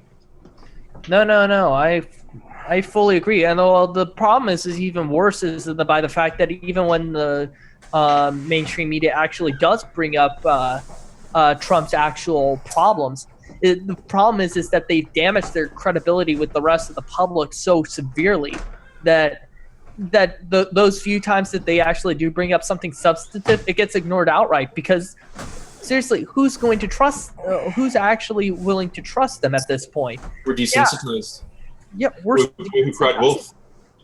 Yeah, it's you cried wolf one too many times, and eventually you lose. This is the problem. This is why I always say acting with integrity is probably in your best interest at all times. Even if it may not net you wins in popularity in the short term, in the long run, people will know, yeah, he did a pretty fucked up thing, but we know he's not just joshing us. And So that also, gives you credibility to come back and say, when you say, yeah, I fucked up big time. Well, that's why Tim Black. Yeah, I was right after all. So, like Tim Black will say, well, I'm lenient or reluctant to post even or say things about the Trump stories because I know how far it's taken that it's ran with on the other side or exaggerated. So yeah. I mean, there's something to be said about that. But so Stevie, I kind of. Oh. No, go ahead. Go ahead. I lost it. I forgot what I was going to say now. Hold on. Oh yeah. About the media, and then you've got the politicians. Basically, I kind of see it as they're addicts, right? They're both. It's not what they're doing is just ultimately to serve their addiction, whether it's money or whether it's views or whatever it is. So, but when you have a system that's built on addiction, it might be working out for them right now, but that addictive behavior I'm going to seek this thing at all costs is going to destroy them eventually. Yep. So I think just leave them. I mean, look what they're doing to themselves right now with this Russia narrative. I mean, I think most people aren't falling for that. I think they're trying to. I think they're trying to get us to. But I think the average American doesn't really actually believe the extent to what they're saying. You know. I don't know. I still have a lot of people, friends, and family that are on Facebook. They just post mainstream media narratives, and they don't have the time like us. I think we spend the most of our time on the internet, maybe at least 2 hours a day. I don't think they even go on for more 10 minutes except to check Facebook. Two? And Facebook is toxic. It is awful. The stuff. My aunt. Now this was a few years ago, back when I was using food stamps, and she knew it. She knew that I was I had to do it, and she reposted this thing about lazy food stamp users. And I said, do you know? And I broke it down. I said, this is what you pay the corporations. This is what you're paying for, for my food stamps. And so after I broke it down, and she was like, oh, well, I didn't mean you. Well, I didn't mean you. Well, yeah. I come from a different generation when wages were different. But basically, it's just if you make them stop and think about it, they know. I think on a certain level, I think they know. But it's just this toxic, Facebook and it's just this stuff. But when you get them to stop and think, that's why I try to get people to question. Just start questioning things, because once they start doing that, then they just see how much it doesn't make any sense. Yep. I don't know. Like me, I like questioning what's in food too. Oh, now that's a huge topic, and that never gets discussed in mainstream media. Oh yeah, I know. And plus, I definitely watch what I eat anyway. I mean, look at me. I'm pretty skinny. Give me back my skinniness. I want to be 120 again. I mean, when's the last time you ever heard Monsanto on any mainstream media channel? Oh, good point. Just that word. Just the company name. Right. Must have been 3 years ago. 3 years ago, really? It When? feels 2-3 years ago. I don't remember. There was a brief period where Rachel Maddow was still back before the triggered. I remember that. before Clinton, before the dark times, before the Clintons came turned. She's triggered by Russia. No, nothing's changed. Don't you remember? Nothing's changed at all. It's all the same. It's the same Democratic Party. Come on, there are no doppelgangers. Yeah, it is. It is. activity. No, good. Yeah, in truth, that's actually true. But no, but there was a period when Rachel Maddow was actually doing stories on stuff like Monsanto, and then it became clear that Clinton had contacts in donors in Monsanto, so it became kind of politically untenable to really criticize Monsanto, because then basically you're criticizing Hillary Clinton. Is there really any evidence that she had any foot like on the ground, like on our side? Like, I mean, like, what would be so wrong with a Democrat having a foot, like 1 foot in the corporate arena, like 1 foot with the people, like at least having like being somewhat conflicted, like I don't know. But anyway, like having both a private and a public. Spoke some good things, and they like that's why they got all that money. That's why they got all the volunteers and the good ideas. But then now when you have like a Hillary, like somebody was making the point earlier that she only wants loyalty. Like it was that real progressive dude. So he was like saying that Hillary just wants people, or maybe it was somebody else, but she just wants loyalty. They just hire people that want loyalty, and they didn't care about like competence. Maybe it was Jimmy Dore. I don't know, man. I just was too many. It wouldn't surprise me if it was Jimmy Dore. I hate to misquote anybody or not give credit. Me too. I don't want to misquote anybody. I would feel really, really bad. It was said, and I did watch the video today. We can just annotate that. Stevie, are you still there? We just don't see your video. Yeah. I just had to step away from the computer. Okay. So if Hillary Clinton runs in 2020, do you think she'll reveal her Goldman Sachs speeches? I mean, it's out there in WikiLeaks, but her paid speeches? The ones from back then, or yeah, the ones from or the one she's going to be making 2 years from now. I don't think she's going to be making any of those if she's seeking re-election. She should go back in the woods. She should go back in the woods with her correct the record trolls. We never talked about Bill Maher sufficiently, I feel. Oh yeah, I want to talk about him. Oh yeah, go ahead. Are we? Which one? Because there's been so many now. There's been the one where he blames peasants, the one where he blames superheroes, the one where he blames Cornel West. He blames everybody but himself because he turned out to be a corporatist sellout, smuggy, phony, neoliberal pussyface. Okay, I can say something really simple about him. Hold on, just a second. Why is this a surprise to anybody that he's sort of a pseudo right-wing hack?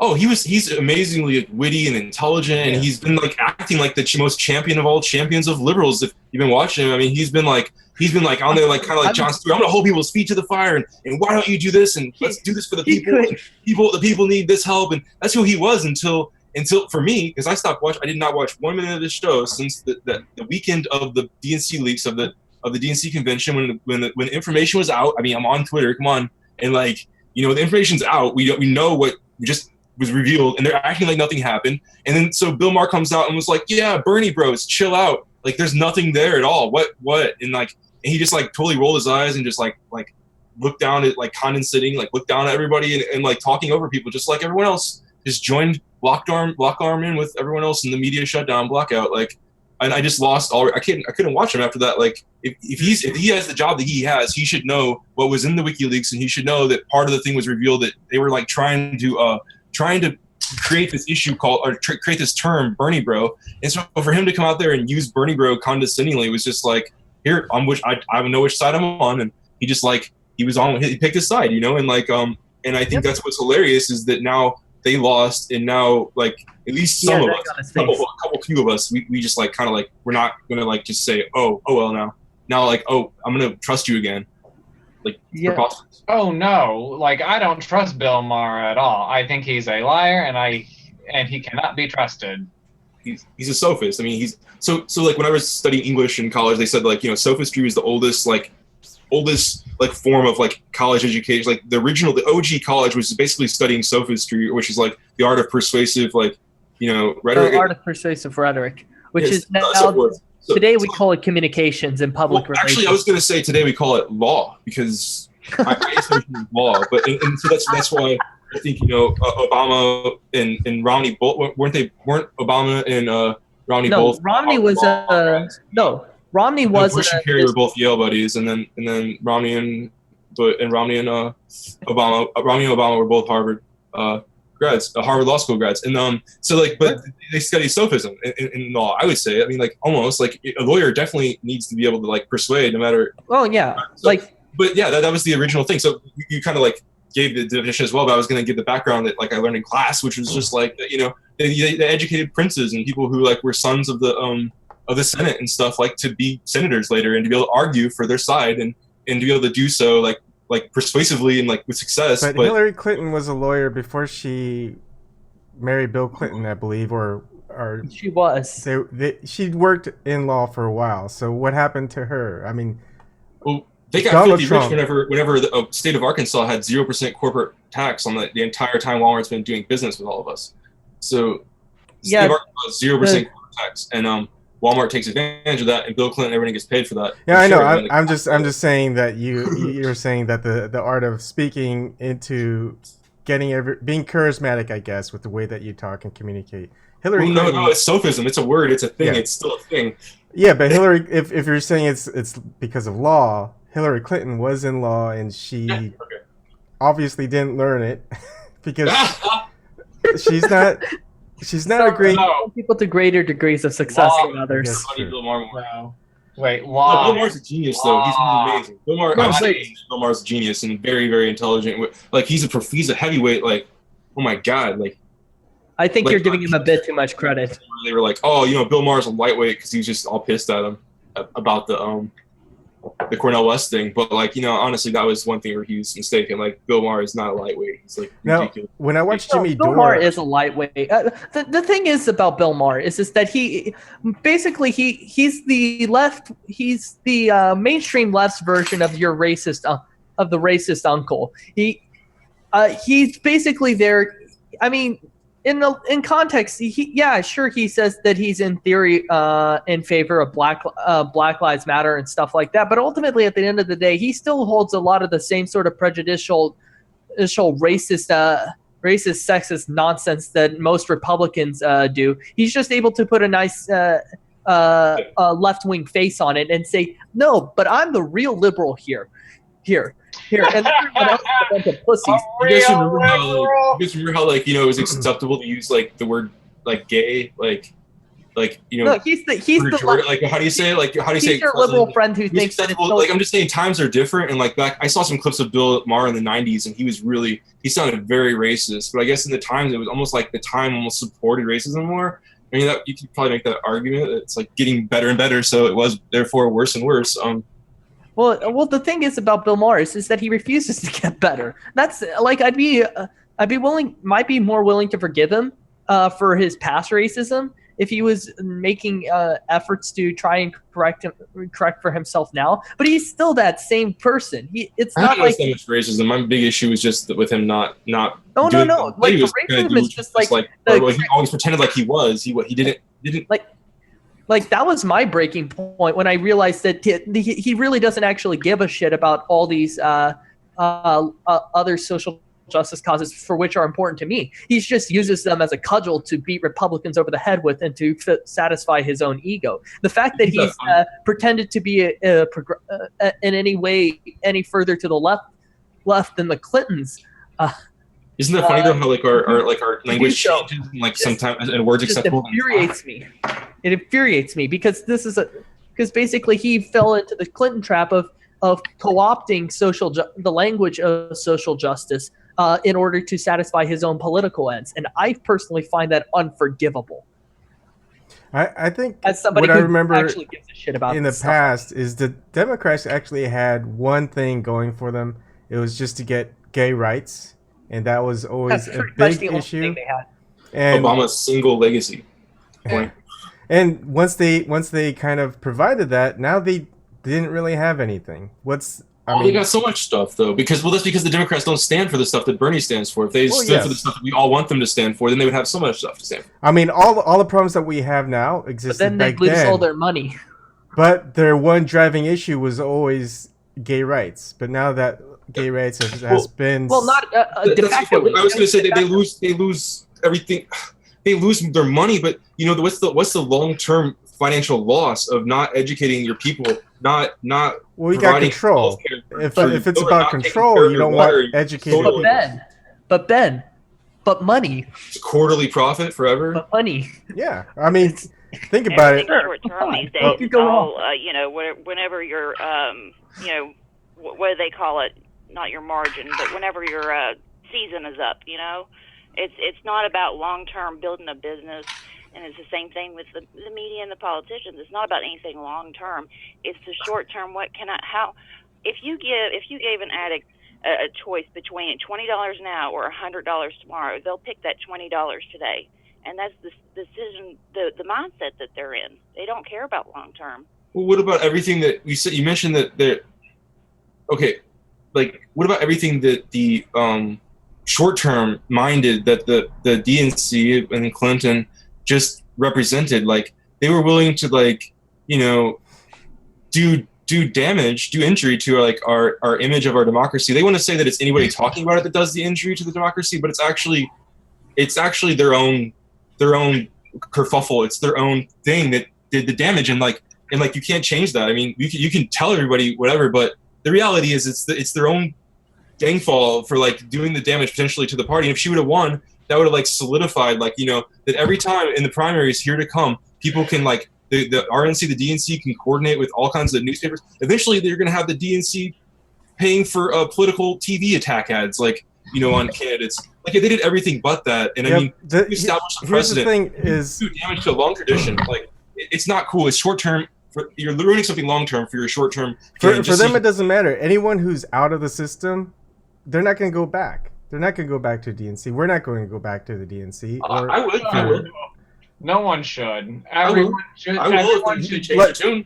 They really change the tune. They don't just want that Obama and Bernie money, and they don't just not some kind of savvy plan. No. Changing their tune is by what they say or what they do, because they can change their tune at any time, and they do. We're pretty.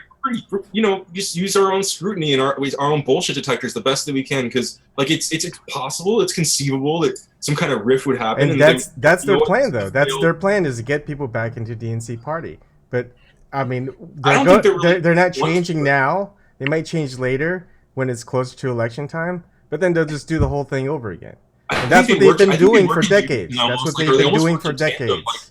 Dare I say, they almost work in tandem to keep the status quo. I mean, when you have Mitch McConnell and Boehner keeping everything at a stalemate, it was already set up under Bush's corporate. We've basically been run by I don't know. This is where I started being radical. I don't want to sound like radical at all, but it's truth. No, join the light. Run by Republicans for 40, 50 years straight. I'm almost thinking when has there ever been Democrats? Because really, I mean, what some guy from Arkansas or Kansas, what's his name, Jimmy Carter, he was in there for 4 years. He was supposed to be this most extreme liberal, this guy from Kansas, or just like Hillary Clinton's a liberal from Arkansas, or whatever.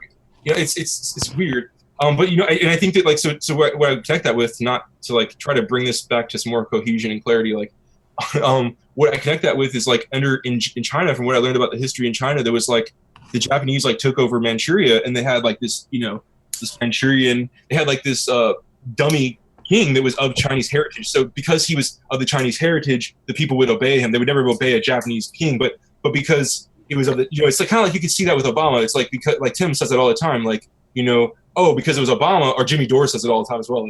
Because it's Obama, nobody says anything. Nobody says, and it's a very valid, it's a very real point that we're biased. We're partisan. We're not, and people want to argue and scrutinize for. So yeah. Did you have something to say? Well, I don't know what your point is exactly about getting back into DNC party by them seeming to be. Well, I'm saying that I think that's my actual theory, is that actually they want this the Democrats we were on the verge, my friends, of an extreme liberal majority in this country. If we would only simply stayed the course and not messed up, we would have had everybody. Wait, but by the people or by the DNC? No, I'm saying before all this happened, the liberals were gonna be the party. We could have had 5 presidents, and maybe somehow that's why Hillary people are so mad. Look, we could have had 5 presidencies in a row, but we were by pushing away all the people on the left and all the ideas on the left. Now way it's set now, the direction it's heading now, the Democrats aren't going to be the stronger party. It's not for sure at all. It was a sure thing. We had everybody. That's what I said earlier. We used to have the Democrats used to be the party of this and that, the academics and the. Yes, we all agree on that aspect. But we now know that. Can you be quiet for just a minute? We all know that that's what was going to happen. But one thing that stopped us was the DNC. It was the Democratic Party itself that stopped that. So why is it that the Democratic Party is what because they want to maintain the status quo? That's their role in maintaining the status quo. Yes, but why would you want to go back to that to maintain that status quo? I'm saying that there are people who believed, like there are journalists who. That's why there was like the liberal media, like people believed it. Like they weren't all like in on it, dude. Like I would say 90% of all journalist apparatus, these people were good people. Right. Stevie like, wants to say something. Stevie wants to say something. Well, that's the thing of. Let Stevie go. So there could be a rift. I was just going to say, I mean, like you see it with any abusive relationship, right? I don't know if y'all have seen it or not. It's the power abuse wheel, and it has all the different tactics that abusers will use to keep people in a relationship. And that's basically what these political parties use to keep us, in line. And so, like, with any abusive relationship, some people, it takes them a couple of tries before they'll leave, because there's a safety. Even though it's bad, you know what to kind of expect there. So I think, look at Jake. I mean, look what he's doing. He knew all the corruption, all the stuff about Hillary, and yet, there was that safety of being able to go back to the Democrats. It's a false sense of security. Thank you. I mean, to use your analogy of the abusive relationship, a lot of these good journalists that Ben was discussing, and good people who just happen to get swept up in the madness, they're kind of like the friends of that abusive partner. They may not be completely in on the situation. They may not know the depths to which that abusive relationship is. So to their point of view, they're just doing the best they can to defend a friend who they've known, and don't actually realize how abusive they've actually been. Because to their eyes, all they've seen is, this is the guy I go out to the bars with every Sunday. More than that. It's not that analogy. It's the real thing. People who I call my friends. All the journalism. No way they do something that awful. Like all the media, all journalism is in cahoots, so it's pretty scary to go against that. It doesn't matter if you're a celebrity or who you are. Part as well. Like a congressman. I mean, Tulsi Gabbard and Nina Turner are the ones that like stood up, or maybe there's some others, but like, it's just like almost nobody. It's just crazy, eerie how together they were in journalism and in politics. Like no. Here's a rule of thumb for politics: if you have 90% of a party going in one particular direction, you should be very suspicious about what that party is doing. So especially in democratic politics. Whenever one of the things I always talk about with people who would actually give you, which is the very totally the minority of people who would give you any ear whatsoever to talk about politics before the election, was I was saying, like, and a lot of people have said it as well, which is that maybe Donald Trump will be impeached. He'll probably be a one-term. He doesn't have that whole visibility cloak of a crazy, insane, like, lapdog media. So, that's what we're saying. What are they going to impeach him for? Are we sure that he's going to run again? Has he said that he is? I mean, because he doesn't seem like he's particularly happy with the job, like he doesn't really want it. Is the vibe I'm getting? Will he even run again? I don't know. It depends on what he accomplishes in the next 3.5 years or 4 years, and I think right now the biggest thing for Donald Trump is owning up to what he said he was going to do. And if he doesn't do that, then I think a lot of people aren't going to vote for him again. But it's also... Go ahead. Oh, no, go ahead. Oh, but it's also who he's running up against. I think, like I was talking about before, the Democrats, their one thing was gay rights. Now their one thing that they're pitching pretty big because of Bernie and Elizabeth Warren is going in on it is single payer. That's their gay rights of the 2000s, 1990s, 2000s. They don't have that anymore, so they need one more thing, and I think that's going to be healthcare. It doesn't matter. They're going to still pitch war. They're going to still pitch a whole bunch of stuff that both the Republicans and Democrats have been touting, but I think their one thing is healthcare. Well, I'm not even entirely convinced that that's going to be the case because let us remember this is also the Democratic Party, and if there's anything this past election has taught us, is that if the Democratic parties aren't engaged in gross incompetence, then it's near incorrigible arrogance and utter inability for self-reflection. I'm not saying that they're gonna actually do it. I'm just saying that's what they're gonna actually pitch, because once that carrot is out there, that's all people are gonna be focused on. It's like, hey, we're gonna get universal healthcare for the first time, and everyone's gonna vote for them, and whoever gets in office, it's gonna be like, oh well, we can't do single payer, but here's something that we can do. Sounds like Obama. Yeah. Like around here, I've been watching the way that they control the economy here in West Virginia, and and they have it to where it is very calculated what kind of jobs are here, the pay, and same with other places. So I mean, with if everybody had health care, that's economic freedom to where we wouldn't be locked down in these jobs, and I know the depths that they will go to just from watching politics here, and they just don't. I just don't. I think this is going to be a much harder battle than what we even think that it is. Oh, I absolutely agree with that. We have to understand that the people we're fighting against are people who are in charge of millions, if not billions, of dollars of assets. Hold on a second. Oh, it happens. Well, it's all good. What were we on? Billions of assets. Okay. Well, I don't want to say too much while he's gone, but what happens? For me, I'm always wondering. Okay, say the oligarchs are out of power. Are they going to bring down the house with them? I don't see that happening because they got too much money invested into the system, right? If they bring down the house, then they've got nothing. So, do you think? I mean, I have a feeling that they'll just kind of go under, reform, and then come back later. I mean, what are your thoughts? Yeah, that's kind of like what they've been doing. They'll lay low for a little bit, and then they come back as something new. So they'll never go away, right? So the only way for them to go away is to actually break the entire system. Is that even possible? I mean, what was so appealing about Bernie is that we didn't have to do it with Bernie. And we want veteran people. We want people with experience. That's why I just think the real option is pulling a Pythagoras, where Pythagoras walked it. He walked into this lore is he walked into the Greek Senate and just said he made this speech, and a third of the Greek Senate walked out with him and just joined his secret society and gave up the Senate. But if you can make a persuasive enough argument, maybe you could get half the Democrats to come over to the Green Party or something, or to a third party more.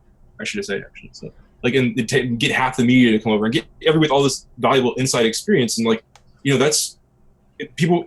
It's just way more solid that way. What were they driven by? About having a farmers' rebellion in China or something. They're driven by taking over the oligarchs to maintain power, to control power over the oligarchs. Is that what it was? I still believe that most people in Congress and most people in all of journalism, that they really did not. They really believed in their camp, in their in the liberal. In the liberal side, I believe that they believed in it, and they didn't know that there was any kind of duplicity, or that there was any kind of that they didn't. They just thought that we were doing the best that we can do. We're doing all that we can do. Win some, you lose some, and you go about your day. But I just feel it was anybody who's more empathetic or who's really more caring. I think is attracted to the Liberal Party. I don't know how else to put it. At least that's the Liberal Party that I see is a party that cares more internationally about ending wars and violence and famine, and cares more about nationally about equality and wages and care and homeless and social So I don't know. I just think a lot of people, they just figured that's the best side. That the lesser of two evils by far, and just are really proud to be a liberal. And I always have been until just recently, until just last July. And so I think that a lot of more older people just say, well, it's still the lesser of two evils, and what can you do? And they're just in denial of how serious the problem is. But Debbie Lusignan illustrates the point that our democracy itself, the voting system, is rigged. So, I mean, just in the whole fundamental sense of I mean, for me, I can't even find out what I voted for. I know I voted for Jill Stein, but where's there a receipt? Is there a receipt anywhere that I can actually go and find out what I voted for and how it was actually tallied in the 2016 vote? There is none. I mean, why can't we get a receipt for that? We get a receipt for everything, right? But we don't get a receipt for our vote to actually show and say, hey, I have a discrepancy. I voted for Jill Stein. Why does it say I voted for Hillary Clinton? I mean, that's also one big aspect.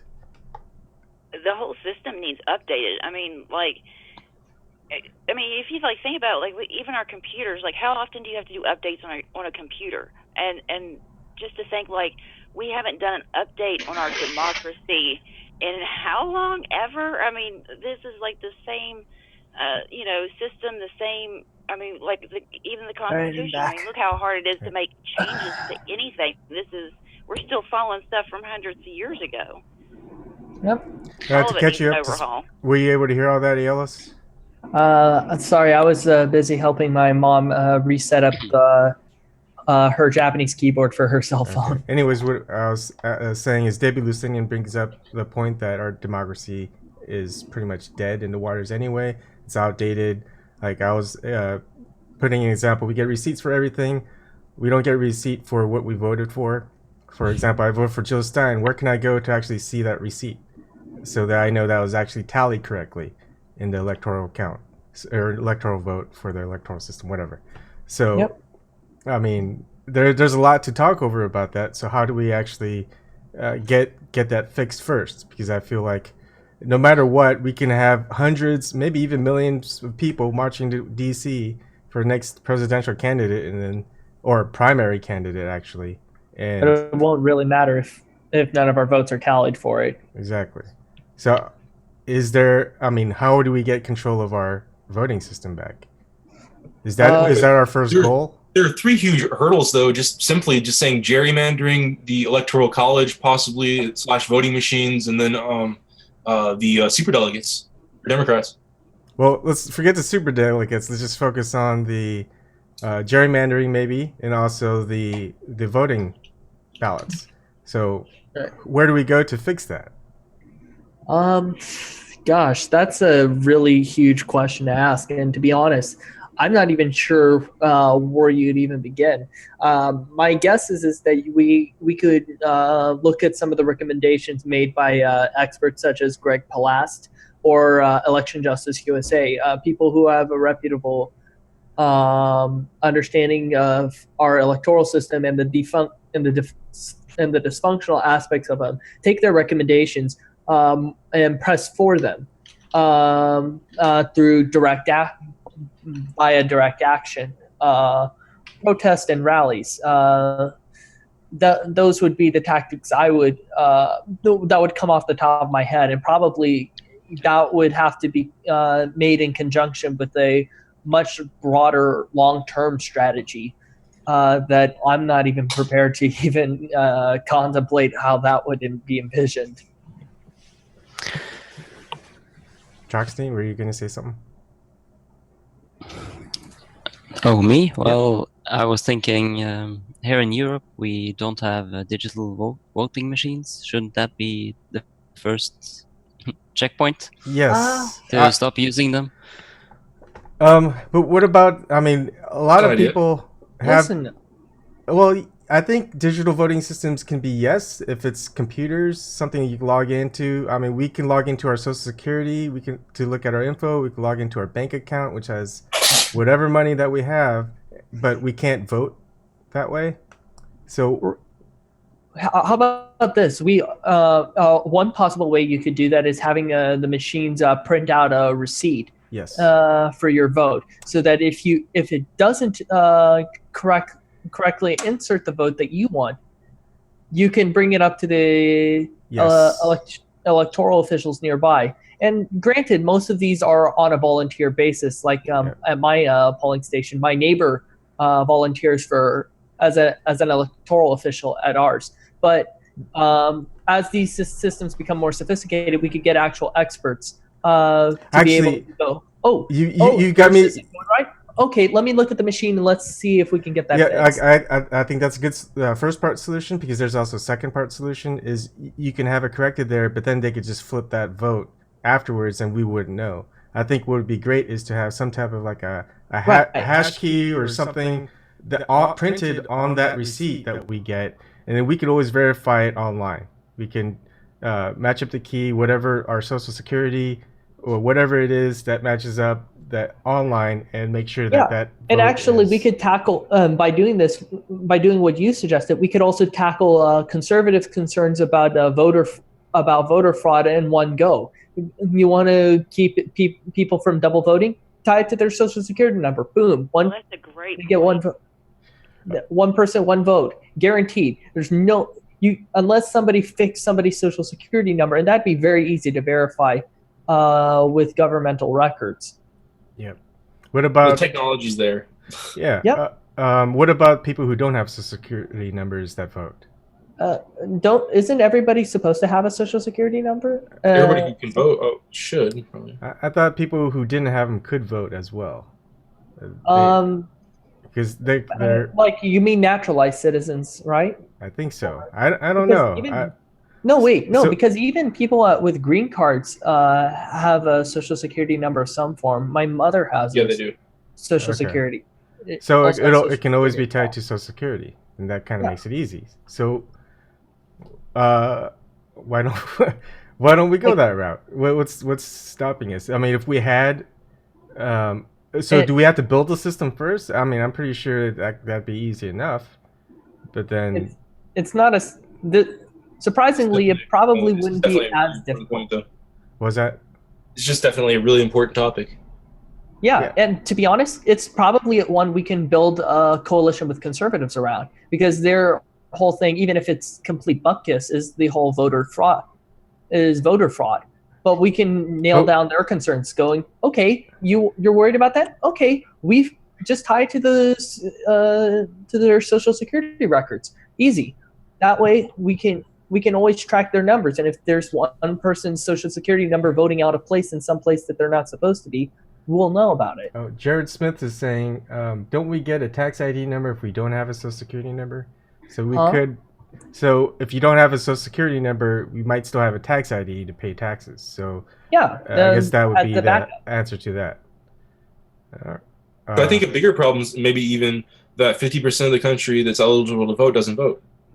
I think. That's another problem. And other thing we could do is set the voting day for a national holiday. Well, if it's that's good. That's a good thing for Saturday. For a national work holiday. So that way everybody has an opportunity to attend their local polling places. They should give us 2 weeks or a week so that we could contemplate it and discuss it. Well, how do they do it in Europe, Troxney? Well, I have only recently gotten involved with politics thanks to Bernie Sanders, so I haven't actually voted before. Okay. So we're having an election this year, so I will vote now. It's in September, I think. Do you have the day off to vote nationally, or do you just have to find a time to do it? I'm not sure. Okay. Do keep us up to date on that one, because that would actually be very interesting to find out about. Well, I can't find out with Google. I don't have to wait half a year. Well, maybe someone in chat. I'll check it up. Okay. Yeah. What other ideas could we do to renovate our voting system? So Rusty Shack says it would require a system where an individual could check their own vote, but no one else could. Except for the people, administrators. Yeah, I guess. I mean, people who need to get an independent entity or something that makes sure that it's correct as to what the official tally was. And this is where the awkward part comes in, is that you have one of two people that you can either trust. You can trust a private third party entity and pray to God that they don't have some personal stake in this, or you have to rely on the state, in which case you're buying with the potential that the people in power are going to try to manipulate. We could have a blind system. So a double blind? Yeah, a double blind. So one private, one public entity? Perhaps? Kind of, yes. So the ones who do the official tally, they have it out there, and they do their own verification. And then you have either a couple, not just one, but a couple of around 50 states, and every local, I guess, they vote for who's going to be checking the electoral count on their side. And they don't look at the official public record, they do their own before the public records get released to the public. So if there's a mismatch, then the public records don't go out, and they have to figure, and there's maybe another investigation, another party that does the investigation, see what's the difference, why the public official count is different than the private official count. One thing that should be made clear is that the party officials should probably not be made involved in this. Yes, exactly. That's why. Because that's a given. That should be a given. No, because I mean, that's the problem with the presidential commission, electoral commission, is that it's basically run by the party bosses.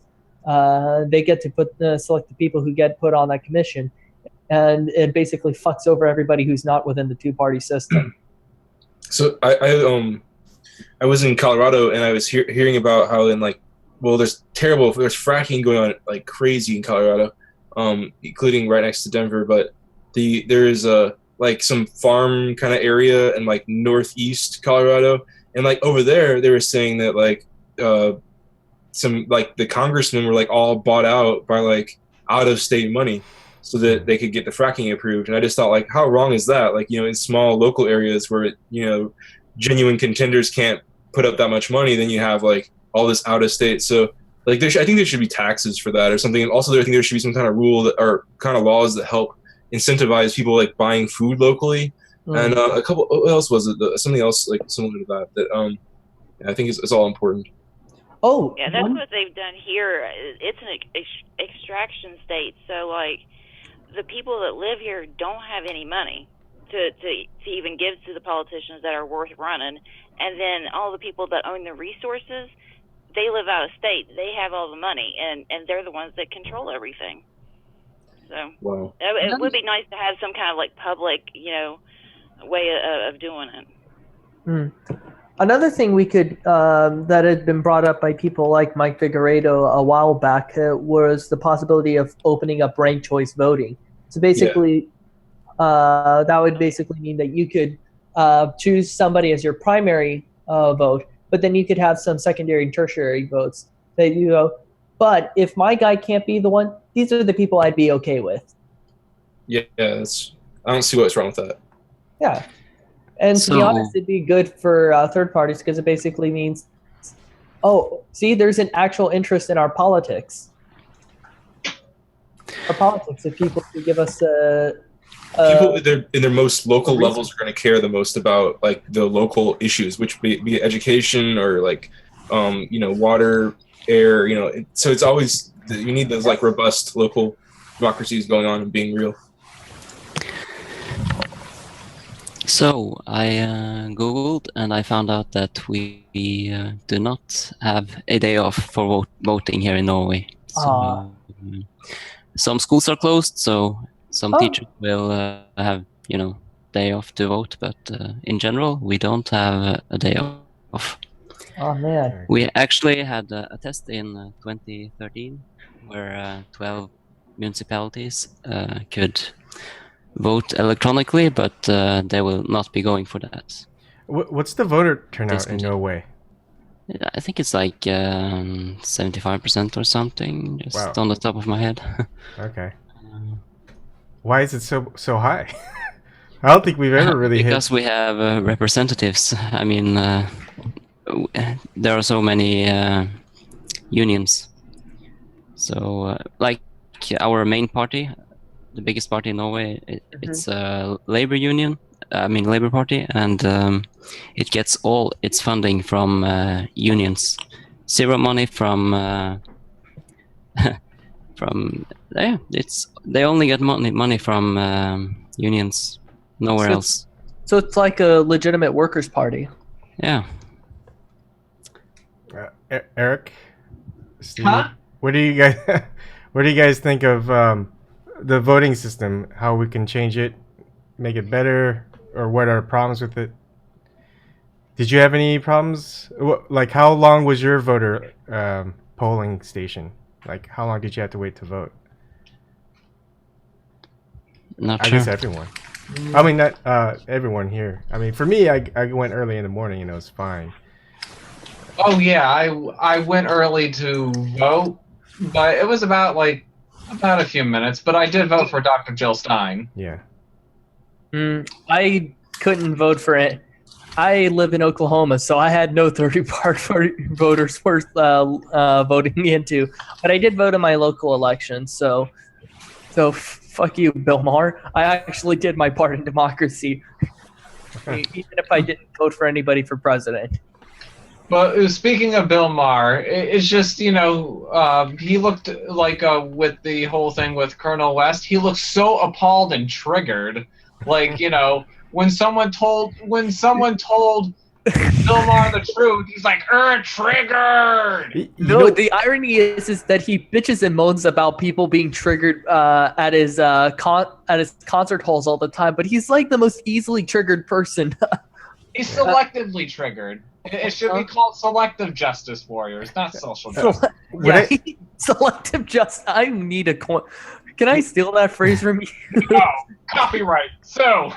Well, what I notice in the Bill Maher is he brings a lot of really extreme rightist, I guess, people like Milo Yiannopoulos, Bill Kristol, I think is his name, and he's like pro-war, but he doesn't get angry at them. He kind of nods his head and says, that's not right. But then when there's someone like Dr. Cornel West, then he goes all crazy. Which is, triggered. I mean, he doesn't really have like progressive liberals out there in his shows very often, like Dr. Cornel West. Certainly not anymore. If he ever had them. Basically, Cornel West is the extent of his. Actually, it used to always be like it used to always be Bill and then 2 liberal guests and like 1 conservative guest actually, or like 1 kind of moderate. It was actually it was usually like 1 staunch conservative, and it was used to be pretty liberal. I don't know. I haven't watched a single show or a single minute of a show since. What I noticed is like I like Matt Taibbi, but I haven't seen him on a show in a long time. Because Matt Taibbi's kind of was against the whole, I guess, mainstream media narrative type stuff, and I think he was for Bernie, and I don't know if he ever switched to Hillary, but he was always. He probably did, but then again, a lot of people in the mainstream media did, so it's not like he'd be a greater sinner for it. I don't know if he's part of that. I think it's more of if you don't really, you're just probably not allowed to go against Hillary, but you're just probably not supposed to. I mean, you can probably not just say nothing and you'd be fine. But I think it's the whole point of don't do anything negative, but if you want to do something positive, go for it, type of thing. I don't know. That's my feeling. My issue with Bill Maher is that he's so contrasted everything he was purportedly about before by not speaking truth to power when he should have and could have just now. Did everybody forget that he was the one who was trying to support SOPA? I don't remember that. Yeah, the reason he did it was because he was pissed off that people were stealing his comedy shows. Oh. And religious. But I was going to say, like, I tried to get. Fuck your net neutrality. I want my goddamn royalty checks, motherfucker. Well, I thought Seth Meyers is a pretty classy dude all along. I really loved Samantha Bee forever. I always was advocating that she would take over for Mr. Stewart or something. So but I guess these guys are like more like in varying degrees. Like, and I think like even further would be like some of the really like more goofy people who really aren't, their bag isn't really politics, like Seth Meyers, I guess. I just thought, I'll give him a chance again. Every time I try to give him a chance, like Saturday Night Live, all you just see is like all this Trump joke after Trump joke after bashing, and it's like it's really annoying. So, but like but I was gonna really saying all this just to get around to mentioning Dan Harmon. Like I love Dan Harmon. Like I love the show Community. I think it's just Rick and Morty. above everything else. I think it just blows. I think it's just amazing, above and beyond a lot of other things. And yeah, Rick and Morty, sure, and everything he does. But so like I've been following him, and like I it's not his bag. Like he's not a politics person, but and I think it really caught him off guard. But like as soon as like Trump won, he just like went the switch was flipped, and like he went really hardcore, like, and along with with everybody like protesting Trump and everything. And like I still follow him because I love Dan Harmon, but I guess what I want to say is like he's a really smart guy, but he also, I don't think that he could act like this. I don't think he could tweet 10 times a day angrily at Donald Trump like he did for a while. Like I don't think he could do that like for free, just as a ploy, just as a way to suck up. So I really think that these people believe this stuff. Like I think he has been convinced of everything. I mean, and I guess it's more. Maybe I really have said it before. I think the notion is that older people are more practical and more relying on experience and just, well, this is going to work out, so we just got to take the safe way here. And then younger people are more idealistic just by nature, and want like to have big dreams or something. And so, but maybe he's just a little older and he just wants to be more practical and say lesser of two evils. But whatever it is, like I don't know, it's easy to just say like they're all just like lying and like all the media is like on purpose spreading false narrative. I think that they're just really like some of them are really convinced. They're truly they truly believe, like it's like, you know, yeah. Well, what they're preaching. From, if you remember from WikiLeaks, they had like discussions back and forth about what to say, and you know, when it came to Hillary. Yeah. Oh yeah. So they plotted in beforehand what they're going to say and what they're going to stand for. You know, so I think they have discussions all the time. Are you referring to that like secret press meeting thing, like the unlisted press meeting, or other things, or?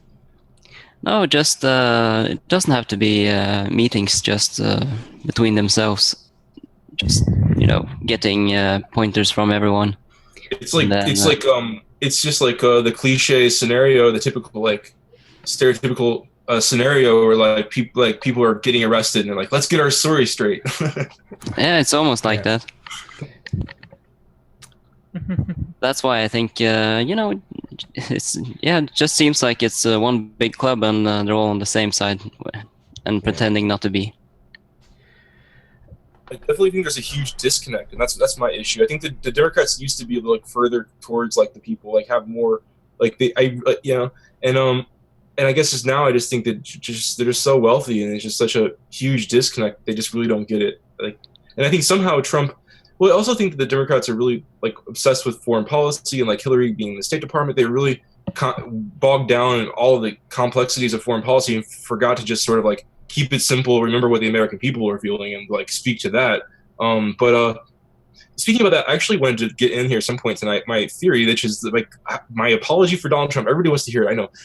Which is just times and for our country putting in a Donald Trump, because I feel like, you know, Donald Trump, whenever there's a war with like. There's like a not super aggressive, not overtly like clashing war between like major powers on the earth, like OPEC and Saudi Arabia and like China and India. And so there's like where there's a phenomenon or like this thing that where people are like scavenging around for all resources. They're just like scouring the planet for resources and so forth.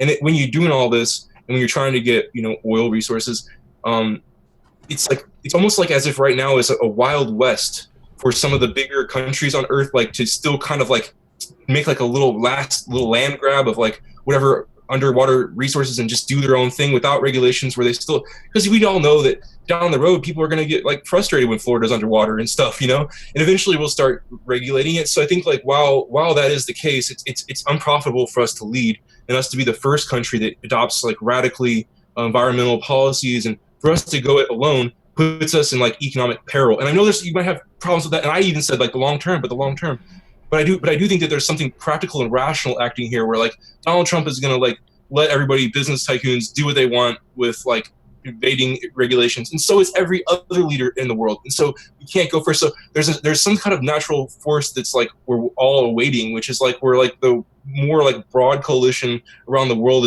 has the same interest to like maybe eventually tax like the Cayman Islands and their Swiss bank accounts, but I think that'll be the last one. But just first of all to like focus on R&D and protecting people's like whatever, or maybe people will push more for open patents, which are like sort of the opposite and sort of good. But yeah, I think there's a way that we got to come together and agree that we have to protect the environment. We have to make changes. We have to like put like was the Paris Agreement or the what was the one before that, the Kyoto Protocol, like so like, but we'll have to come up with a new one, and it's sort of like also tying into that is that when Donald Trump does all these bad things and moves in a bad direction, bats out backwards policies and so forth, then it sets the stage perfectly if we were to have a liberal candidate in 2020 or 2024, if we have to wait that long, to come around and redo it right, like, or to set things straight, and even with a liberal bent on top of that. Here's the strategy of the DNC is Trump does bad stuff, and then you say, hey, we can't have another 4 years for that. And then it doesn't matter how bad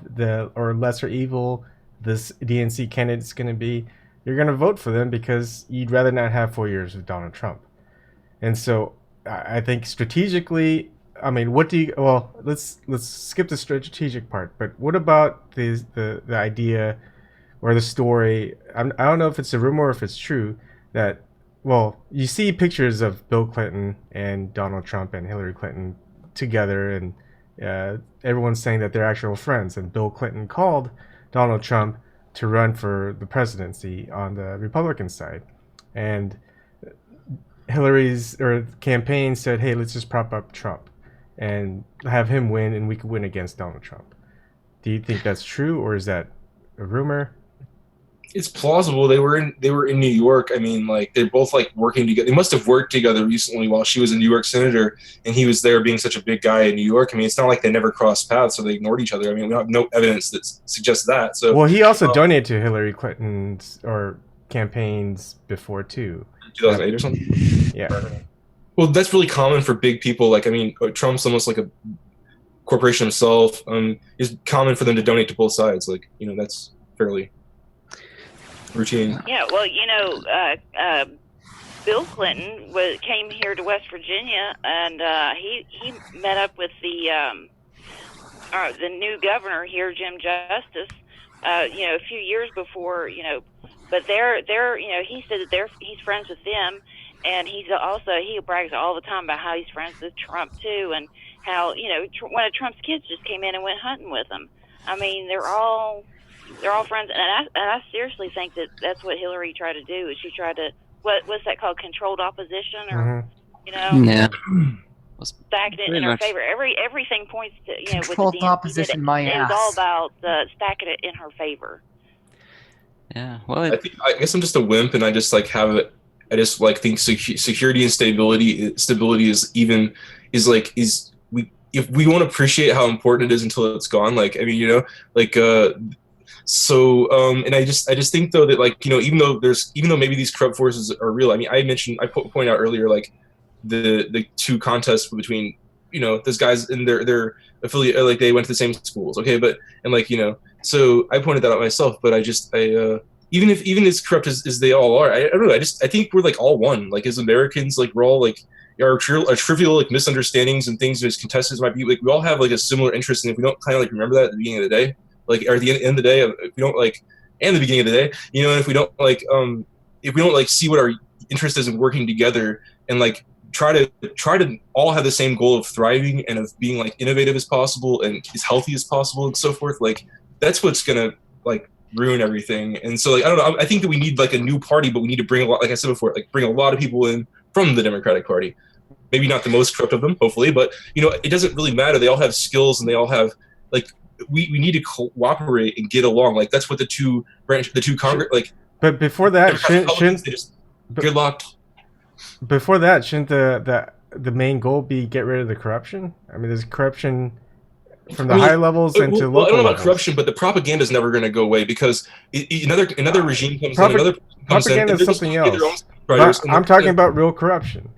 Right, but I mean, that's for voting. I mean, if we can't get rid of corruption in the whole voting process, if we can't get rid of corruption in the voting process, I think it's a false concept. Like the idea that war is going to end, or like something like that. It's like it's always been around. Like it's unlikely to end, and I think corruption's unlikely to end. I think if somebody comes out and says it's going to be pure, I'm going to make everything corruption free, they're probably going to be corrupt later. Like, Well, that depends on how you set up an incentive structure. The thing is that the incentive structure we have is built around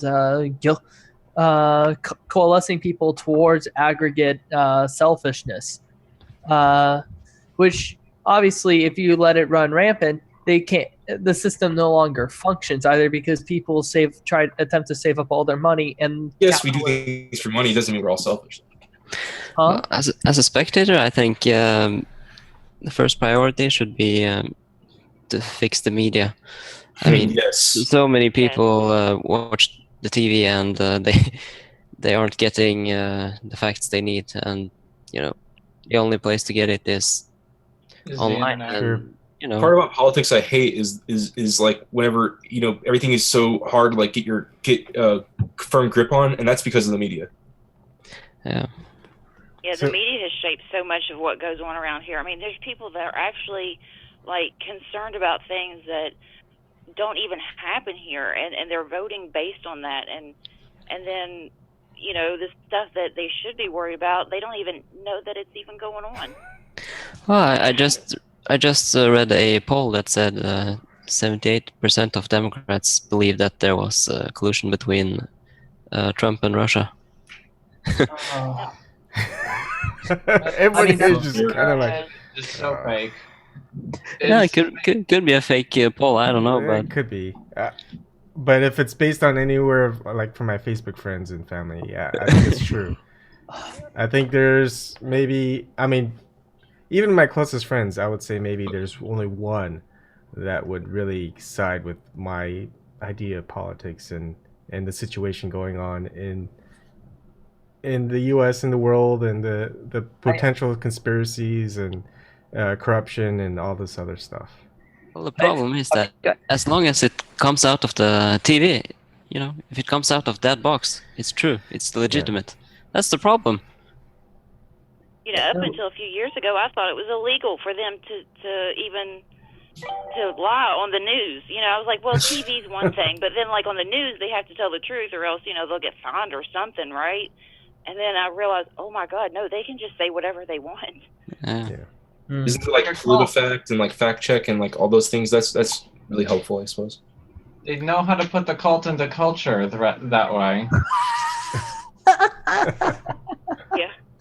I just honestly feel that way. I mean, honestly, I only have streaming and internet. I don't even have a cable box. I refuse to watch CNN, MSNBC, Fox News, all the corporate media. Independent media does truly matter. And honestly, I would rather support independent media than corporate media. I don't want to be lied to. Does anyone ever get the feeling like whenever you're watching the mainstream media nowadays and you get the feeling that you're in that one scene of Hot Fuzz at the temple? Oh, I didn't even watch that. Oh, with all the people chanting the greater good. Oh, God, yes. Oh, my gosh. Now I gotta watch that. I like Shaun of the Dead. No, you guys need. If you haven't seen Hot Fuzz, you need to see it. It's like it's like the perfect analogy for the kind of shithole we found ourselves in, where we're literally killing off people in the name of the great. I'm just really sad we can't have liberal majority. In the name of the greater good. Is that the same people that made Super Troopers? Or something they're else? The same people who made Shaun of the Dead and okay. And Paul. Oh yeah, that's right. And the world ends or something. Yeah, World's End. World's End. Yeah. Okay. Yeah, I never saw that one. So I missed it. That one's also a good film, although it kind of ends up becoming a giant Doctor Who episode out at the very end of it. What was I gonna? I had an idea or a topic. I forgot. Yeah, I actually try to do like a little mashup. Well, try to edit a video at the end of Hot Fuzz, where like you were talking about, where they're all sitting around at the table, and it was like Debbie Wasserman Schultz and all of them. But that was way past my scope for how to edit videos. So. You know what? I wouldn't be surprised if somebody had that. Somebody else might have had that idea and put it to film. In fact, let me check in on YouTube, see if there is one. What I find fascinating about American politics is that it seems to be all about personalities. You know, This has to be a meme that exists. Policies. What's that? It's I don't know. Troxney. So it seems like you're more involved with American politics than Norwegian politics. Why is that? well, I already figured out what I'm going to vote. So. Oh, okay. What I'm going to vote for and what they stand for. So. I want to say that, like, you know, I could totally see why somebody could be like interested in American politics from Norway, not because I'm like the same like, you know, American centric. I can't understand anything outside my country. You know, like I only understand the English world like person. It's just that whenever like people were saying, oh, we got to vote for the local elections and everything too. I agree. But isn't the national election for the president, isn't that the most important, going to have the most far-reaching effects for the country and for the future? So, like in that case, so like how I could overlook the local and focus on the national is the same way that somebody could overlook their local in Norway and look at like something that influences like the world, like not like again not in a way like I'm trying to like have a big head about my country, but in a way that like that's just an objective sort of thing, reality, and so I could totally sympathize and understand and see why someone would be interested in it. But there's also a lot of there's trying to sell that narrative around the whole world, like about how Trump's the bad guy and Hillary is this great person, and like the Democrats are so wonderful and still these champions of all these values, which they're not. Well, the difference there in Norway barely makes a difference who wins. You know, if the corporate party wins, we get maybe a tax break. And we have to pay more in other areas, but you know, it barely touches your paycheck. Because it's incremental either way. It goes. If the Labour Party wins, it's incrementally that way, and if I feel that way about the environment, not really wages. So either way, the environment's gonna not do well, like no matter how I vote. So Troxney, how has my generation's fucked. Troxney, has Norway's politics always been pretty good, or was there a time where it was just as bad as ours? We would have to go back to the Viking Age. Oh. Wow. I haven't paid attention to politics for that long, so. Hey, you guys had an egalitarian military structure back then. All things considered of that era, you guys were doing pretty well for yourselves. Iceland had amazing democracy. Oh yeah, I mean they were in a very bad shape during the recession, and they got out of it pretty good. You know, I think Finland, they are having like a test project where they have a citizen salary. They get paid just to be a citizen every month. They're doing that in Sweden. Like, how does that work? Local. So well, of course, there's a catch. It's basically beneficial for those who already have a job, because they will get their salary from work and they will get the salary from the government. Oh, I see. But they won't get the other benefits. I see. So the more you work, the more benefits you get. But if you don't have work, you will only get salary from the government. But as the system is now, you would already get a salary from the government. Basically, you would just get less if they introduce this if you're poor. But so basically, okay. Because you would lose the benefits as well.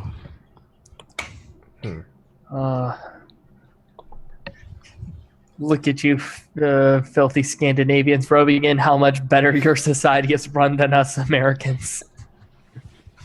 I mean, but it's a smaller populated country, right? So I guess it's kind of easier to change up and try different things, maybe. I don't know. I'm making up an assumption.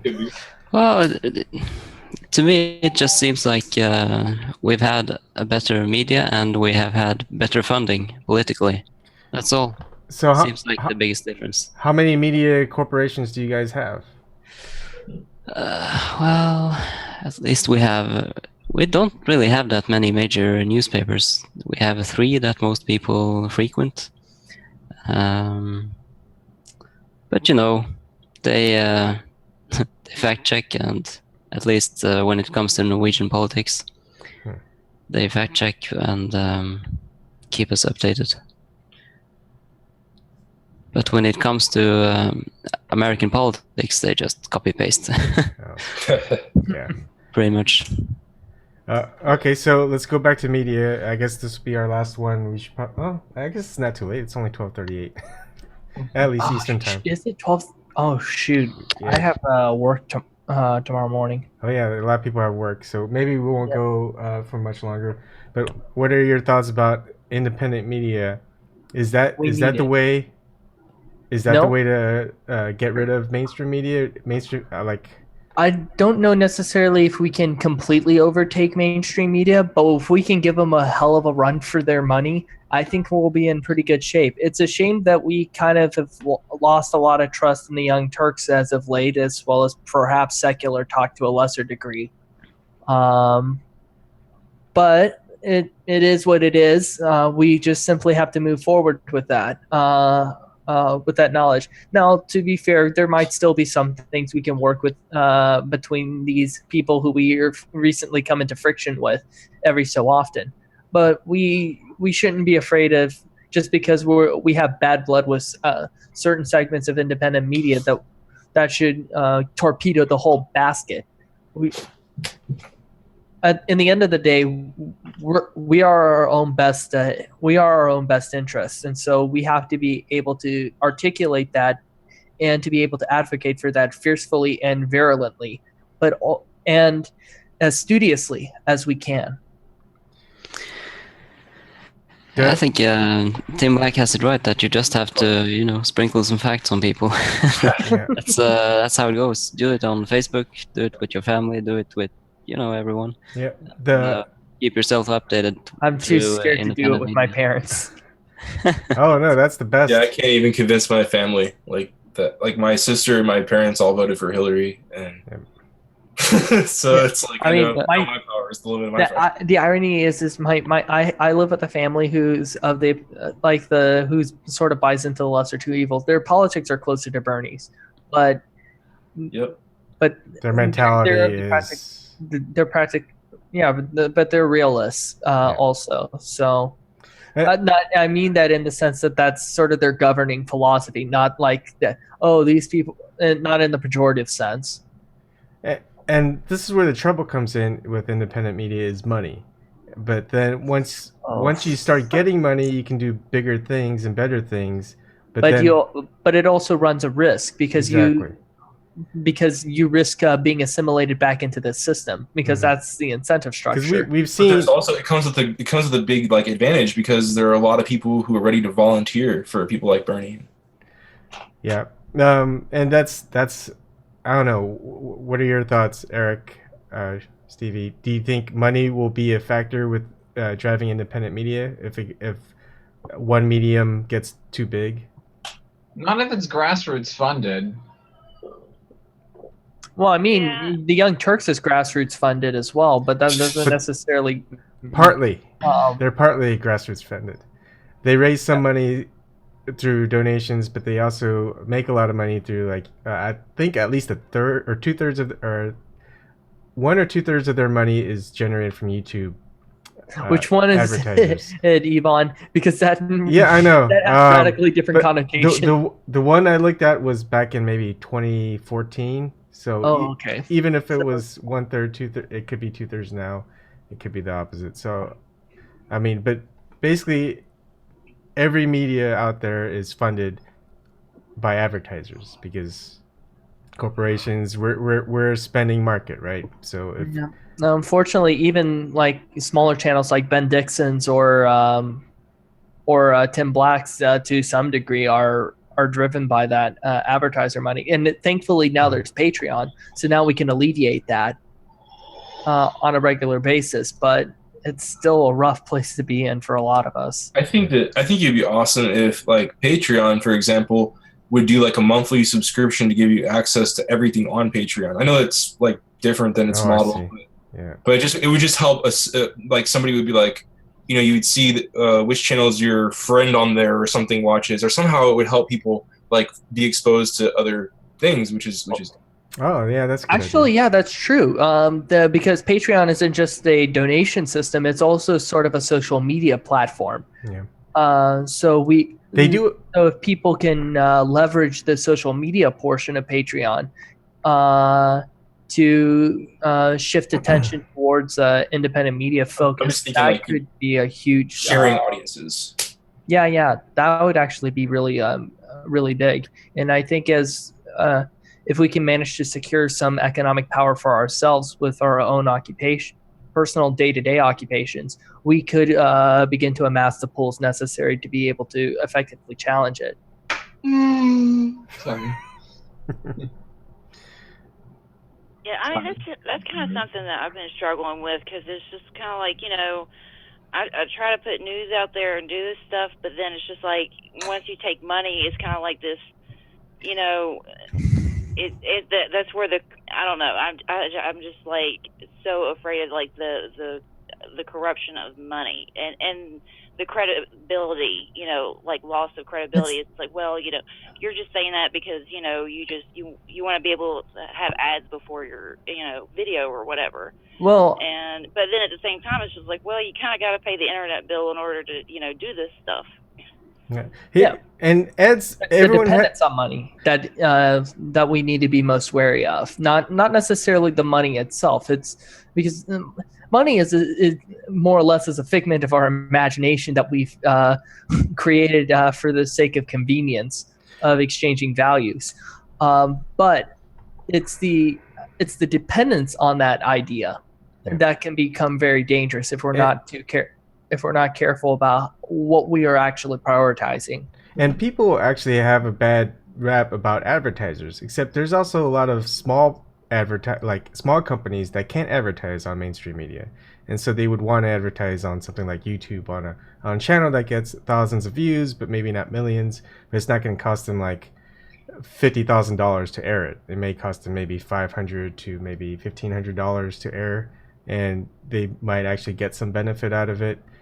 So there's a market for independent media. It's just if it's shut down by like Facebook gets all the advertising money, YouTube gets 55% of it, and it's right now it's the content contributors don't really make anything out of it. So now it's all through Patreon. So I'm wondering what the people who wanted to advertise on these smaller channels, if maybe they're getting more money out of it and split between YouTube and nothing for the content creators.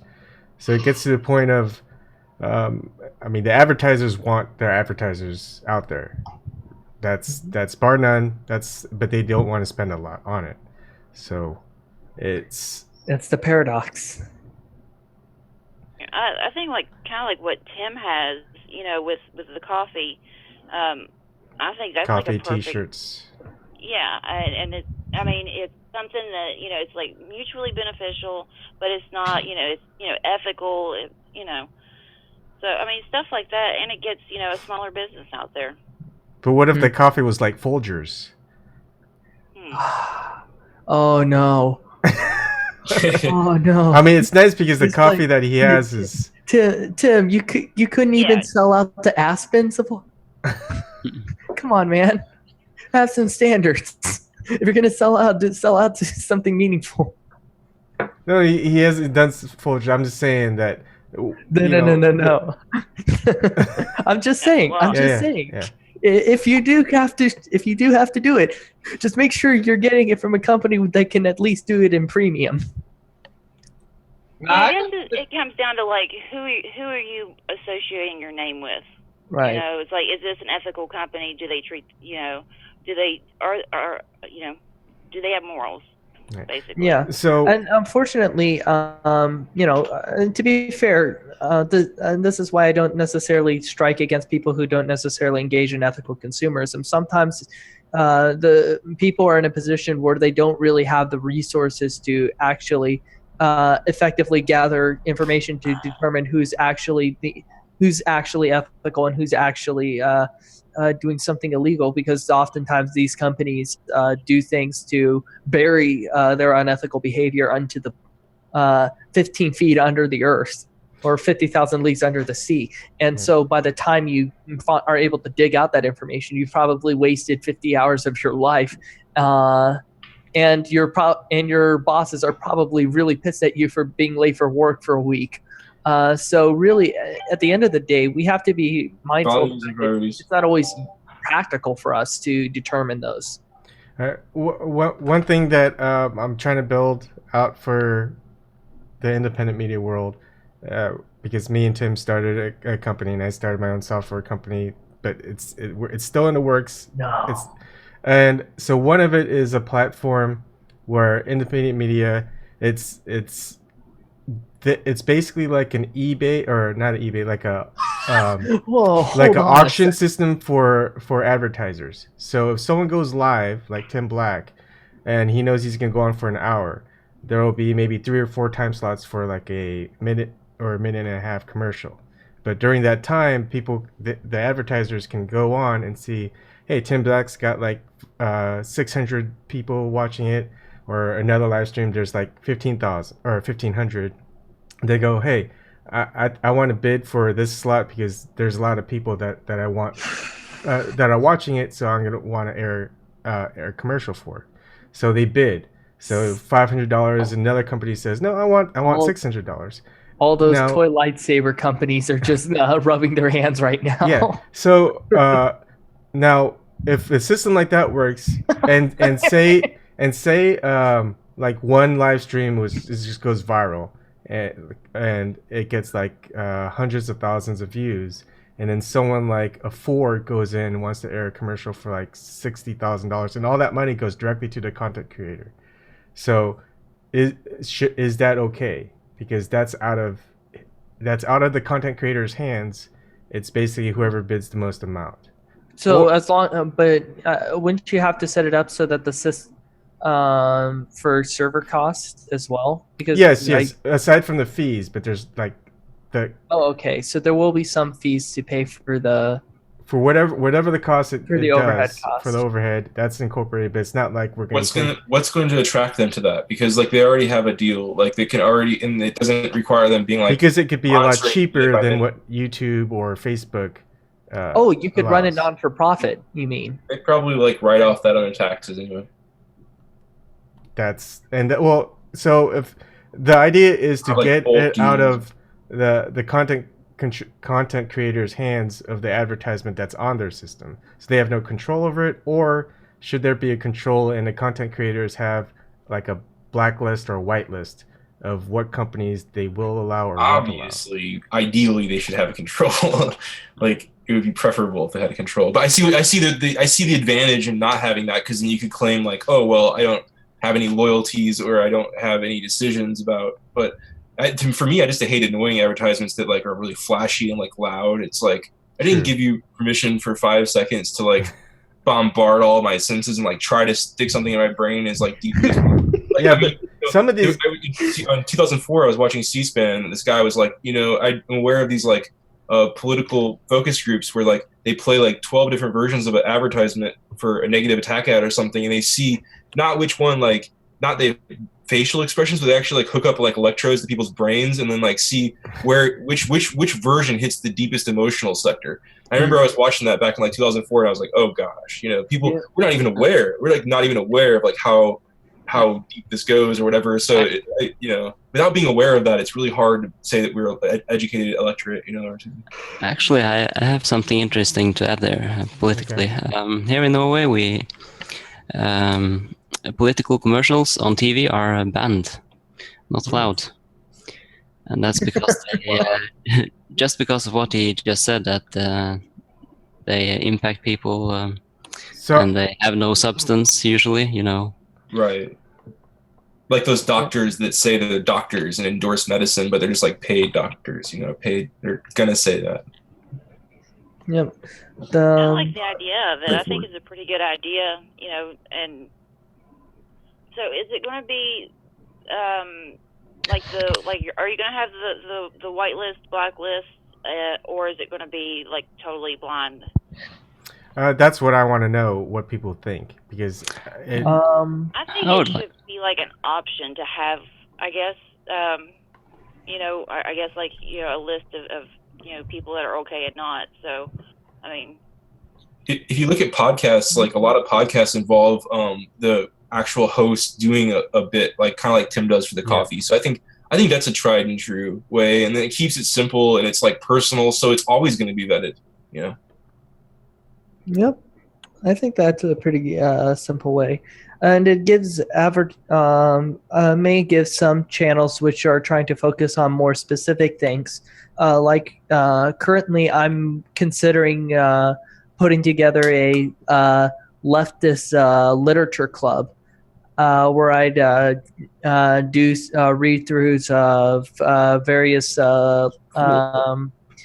socialist, progressive, and anarchist commentaries and writings, and do a general breakdown of it for the general public. So that way, it gives me a good reason to read these books, and it gives an opportunity for people to sort of understand the way the left looks at the world in more layman's terms. And what I wanted to say about that method, with the podcast method, is just that I just wanted to add that I'd probably more likely buy coffee from Tim Black saying, "Hey, buy this coffee," than I would for whatever prettily, like nicely put together, like commercial or bit, so like I think that's the advantage of that. It's simple. It's they don't have to produce a fancy commercial. So like obviously smaller scale people, maybe like the Mamba people like Tim, and like the people like this show. Like when I listen to Scott Aukerman and Paul F. Tompkins and stuff, it's like they advertise. I don't know. I'm trying to imagine Tim Black trying to make a coffee commercial, and it just puts the biggest grin on my face right now. Times. What I would love, he hasn't been endorsing them recently. He hasn't been talking about them, shouting them out recently. They must have stopped like something. But dude, that's a shame.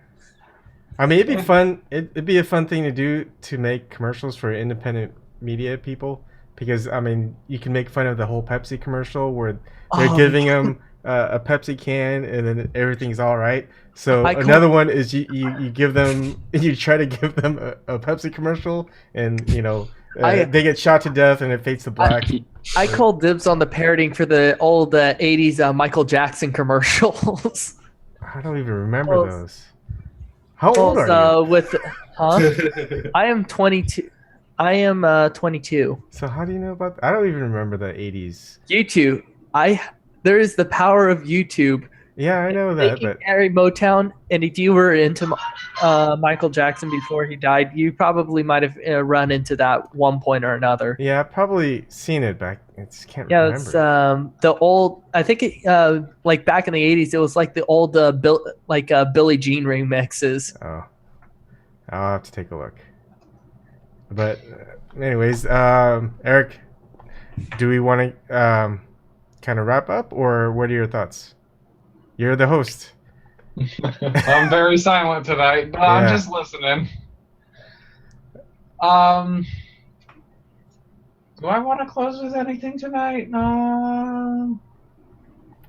Tim Black, tomorrow he's having Bob TV, Robert, on his show. So I think they're going to be doing a regular thing, just like Jamal Thomas is going to be doing his own thing on Wednesdays. I was so happy to hear that he was getting his own show. Yeah. That's good. What are your thoughts? I guess also people who are on the chat, what their thoughts on with this? Do we want to have like specific topics, or do we want to have a controlled type of session, or is this fine for everyone? Does everyone like we just kind of come up with something else to talk about and roll with it, or should it be more structured? Like from like wasn't Mr. Drift also like studying to be a teacher? Like I've had some teaching classes, and I know you always like try to have like a lesson plan, but then also try to have like things prepared, like in case your time runs short or whatever. So I would just kind of like think that would be something maybe useful to consider. Have a general outline. Yeah, have a general outline. Have some have some structure, possibly, if nothing else. Because that way, like I could say from my own personal experience teaching, there was like classes where the students were really hard to get them to because I was teaching language, so teaching English, And I really want them to talk and communicate so they can learn more and like get more practice. And so there were some classes where that was super easy, and then there were some classes where that was very hard. But maybe it's like there's plenty of people and whatever that should. I don't know. Maybe it'll never be a problem, but just in case you do encounter like that silence or that whatever, it's always definitely good to have stuff up your sleeve. Yeah, I figured there's enough people that something will come up.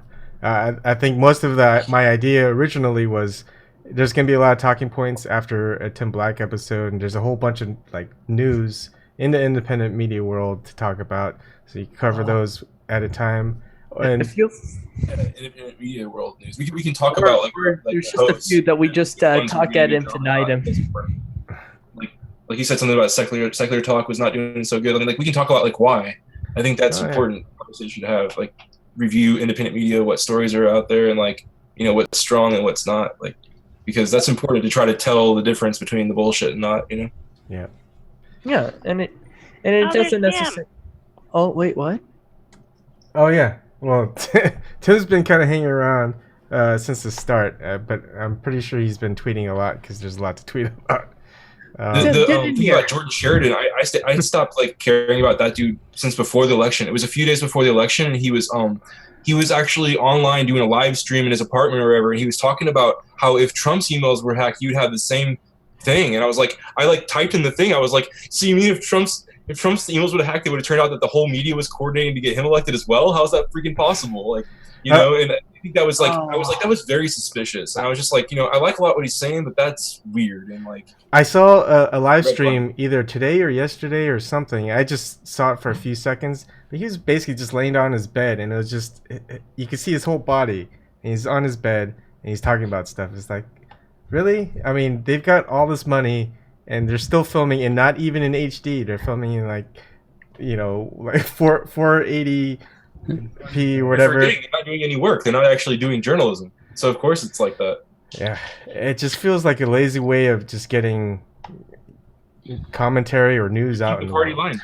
I think there's just a book released, and maybe it was fake, but I think there's a book released like Hillary, like Why I Lost. So the whole news, they're just going to take that as their cue. I'm sure it's got plenty of fine arguments in it, like fancy, like sophist arguments in it that people are just going to like repeat over and over again until you go crazy. Because I don't know, it's really, really annoying and redundant. I feel like I have gone crazy. Like I remember joking with my parents that I was gonna wake up this New Year's and go, wow, I just had this weird fucking dream that Donald Trump ran and won the presidency of the United States. Dude, it was feeling really creepy and eerie whenever everybody shut down in the media, and I found freaking Tim Black in July. Like right after that thing happened, like I saw him out on the street, like there's like the videos online, like where he's like on this stage and like giving a speech and like mentioning WikiLeaks, and he was just like this really moving, passionate, powerful speech that he gave. And so if it wasn't for me being able to follow Tim daily and like all of his videos and the Humanist Report, Jimmy Dore, Camp, these guys, but mostly Tim, dude. Tim has been like the guy, like he put the pressure on himself to like distill out the real perspective, to weed out and filter out. Like he's almost like he's like a powerhouse, like a one-man thing. And so if it would have been for him, I would have felt like alone. Like it's a weird thing to say. Like I would have felt like alone. I would have felt like really more scared. I would have felt like eerie and creepy. Like why is everybody ignoring this? And like if it wasn't for like it's him and Twitter. I mean, Twitter was pretty, but Twitter gets shut down. Twitter, there's things that but Tim is like just like a rock, dude. He's like styling. He's like so freaking so freaking. I don't know, dude. He's impeccable. Amazing. No, and here's I love it. If it wasn't for him, I would have definitely been way worse off, I suppose. I mean, I would have felt way worse about everything. One thing I will say about Tim is when I started kind of I felt like I needed to actually start contributing and helping out, whatever.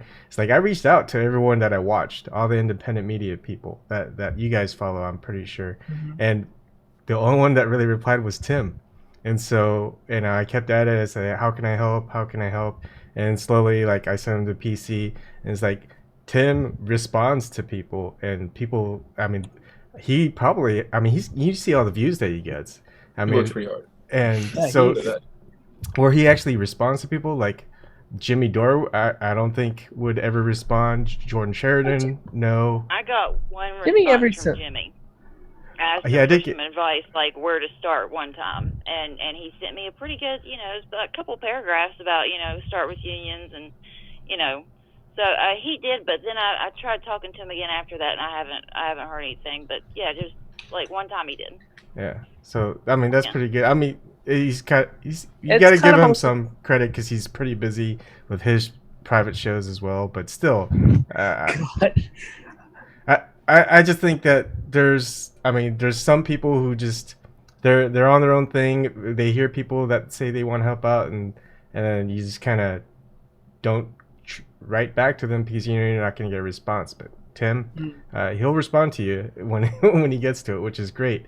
I don't know how he'll keep it up when he gets bigger, but You know, the funny thing is that when I first encountered Tim Black, and I encountered him way before the primaries began. When I first encountered him, I did not like. I didn't particularly care for his commentary very much. I mean, his commentary on Black Lives Matter was really nice, but there were also some commentary on stuff like related to the Black community. I didn't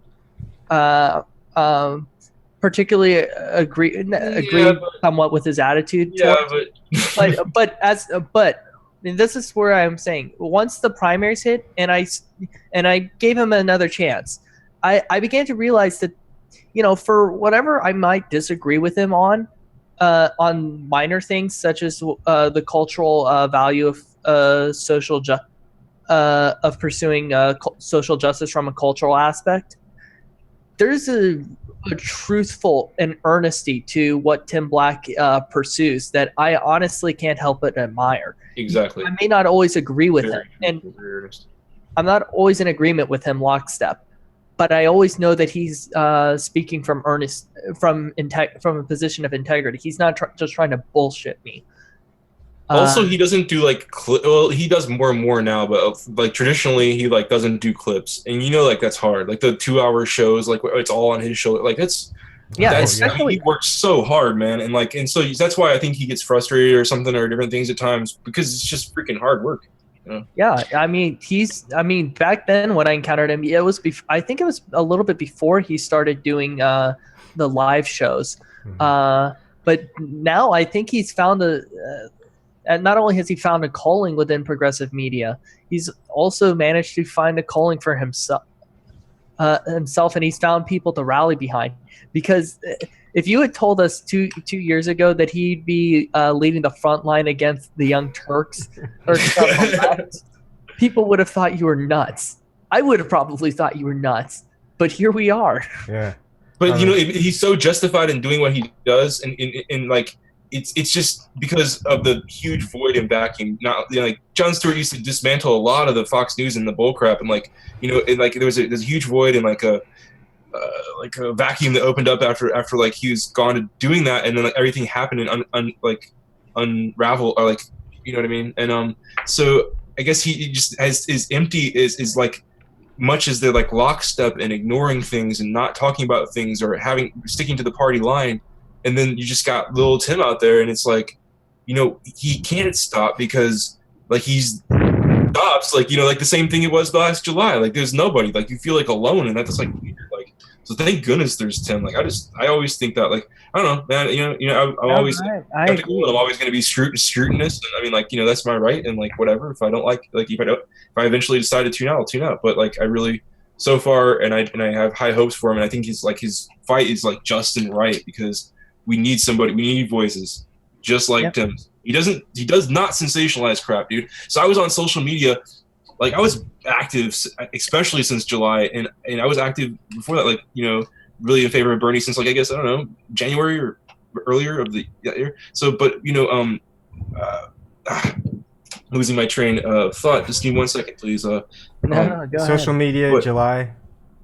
I'm just trying to get you to remember social media. You're on social media. Oh yeah, yeah. And I mentioned. I swear to God, like I typed on the YouTube. I typed on the Young Turks YouTube channels and on Facebook and on Twitter and everywhere because I started noticing that like stakes are really high. It's Hillary versus Bernie neck and neck, and Trump and Cenk or whatever was just doing such a terrible job. He was like. He would go on about like the Black Lives Matter, and he would go on about different things, and he was just like paying lip service to the issues, and he would take an issue that could be covered in like 4 minutes, and it was good. Okay, like even MSNBC is good journalism. There is information in there. They are sort of on our side. Like it's weird to be, but at the same time though, like I would just notice that be going on for like 8 minutes instead of 5 minutes. Like a video that could have been done in like 3 minutes, he goes on, talks, like it's all him. He's the center of everything. He'll do it for like instead of 4 minutes, it's 6 minutes. So I just typed in 5 different times, at least 5 different times on all these different platforms. Like Sink is a sensationalist who just loves to hear the sound of his own voice. I'm kind of tired of it. I'm going elsewhere. Like I typed that in like 5 different times, and then like a week later or 2 weeks later, all of a sudden Tim's like on his show saying, they called me a sensationalist. And I was like, whoa, they stole my word. Like, like maybe I'm, guessing about that, but like, basically though, it's not, it seems like more than a coincidence. And then like, let's deflect that. It's like Hillary Clinton. I'm going to deflect the fact that I like influenced the election, or the fact that I'm putting out fake news, or the fact that I'm misinforming people about Bernie with the claims that people are doing that to me. Like, it's the best defense. It's the best it's the best way to hide and not be accused of that yourself by accusing others of it, and really loudly. And yeah, so I kind of lost the train of thought, but you guys got it. Troxney, how does someone from Norway follow Tim Black? How did he get to this point? Well, I work nights, so nah. Well, first I started off with secular talk, and then I heard about Tom Hartman, but I soon realized that he was just basically he just started shilling for Hillary after it was clear to me that he was preferring Hillary over Bernie Sanders. So I unsubscribed. What I said like in some comments, and I've said before, is like that the thing was indefensible. Like the media were already accomplices before anything even happened. Like it was all happening in the dark. Of course, we weren't supposed to find out about all those correspondences because they were bashing the Bernie people so hard at the time that came out. Like they were really letting us have it, and then all of a sudden it came out all that they just did to Bernie. Like they did not expect for that information to come out. So what's funny is go ahead. I was just really disappointed in Tom Hartman because I did the same thing. I was following him. I was watching his show just about every day, and then it was like this Hillary thing set in. And then I just called his show not too long ago. Now, he was one of the first people that was out there saying Trump's doing this to make himself rich. And then when I called and told him about what my governor is doing, he said, well, he asked if he was a Democrat. I said, yeah. And he said, well, maybe there's a reason why. Maybe it's because it started excusing the same thing that he accused the Trump of. And I was just like, wow, you obviously, there's no hope. I'm done. No, but I mean, and to be fair, like partisan hacker. Yeah, Tom Hartman. To be fair, like to some of the people who are in that kind of camp, like Ben Dixon, and I don't think Ben Dixon's by any means the worst of it. I think he's probably the best of that style of realist. Like it's like Mike Figueredo. He's super formal and like professional. I really admire that. That's very important. Yeah, I do disagree with how he's handled some things, like H.A. Goodman. Like how he's approached H.A. Goodman and the whole Seth Rich thing. But I also understand but I can kind of understand where he's coming from enough to not like flip my lid and think he's a seller. Because he's not making nearly enough money for me to accuse him of that. Yeah. But he might be shooting you on the TYT like kind of drank the Kool-Aid. He's just, that's how it's always been for him. Is Democrats are the good guys, and he could be aiming for a deal. He could be aiming for a deal. Like that's not cool. I kind of doubt that. I think he's looking to get picked up somewhere. Well, possibly, but I don't necessarily think it's by the people who've drank the Kool-Aid. He's an evil genius, and it's a master plan. Okay.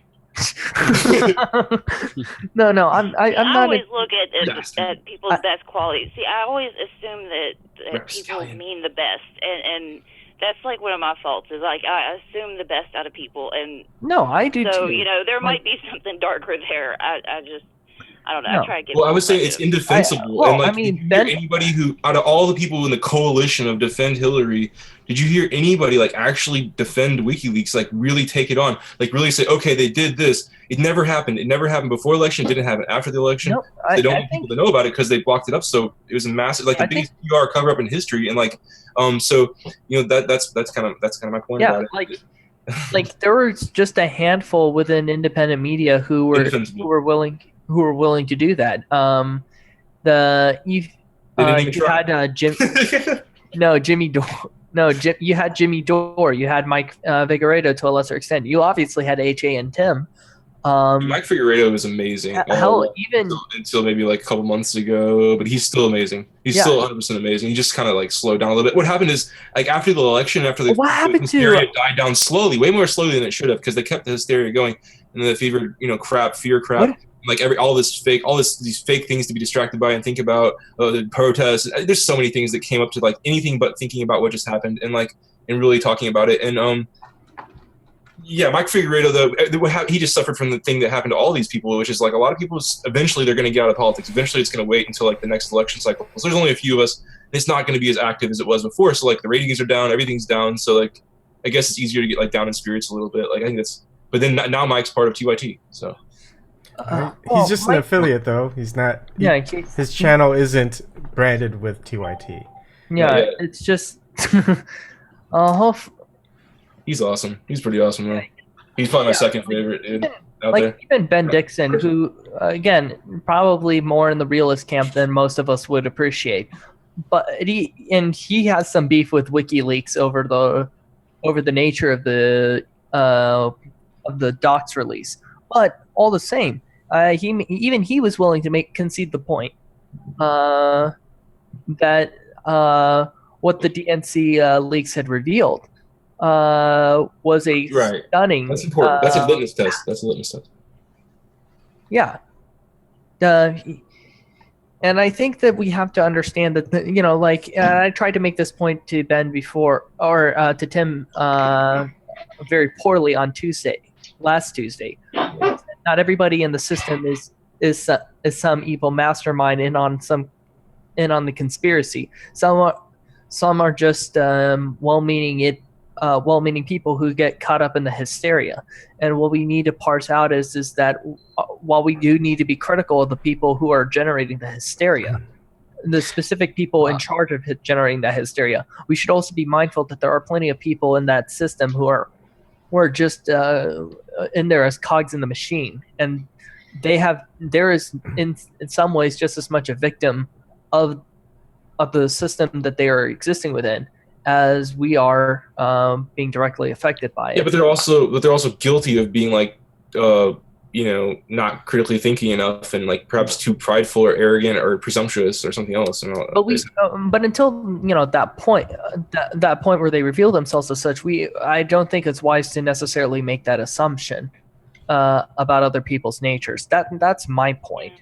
No, I mean, if you can sprinkle facts and you ignore the fact, why do we have to sprinkle facts? I mean, I don't necessarily believe in that. If my assumption's wrong, then why would we have to sprinkle facts? No, people are genuinely thick sometimes, genuinely resistant. Like, what is it, cognitive dissonance and the rest? Stevie, we were saying something. Well, it's just like something that I kind of struggle with. It's just like, well, I see that I see what a system can do to somebody, and so I see why certain people would do things like that.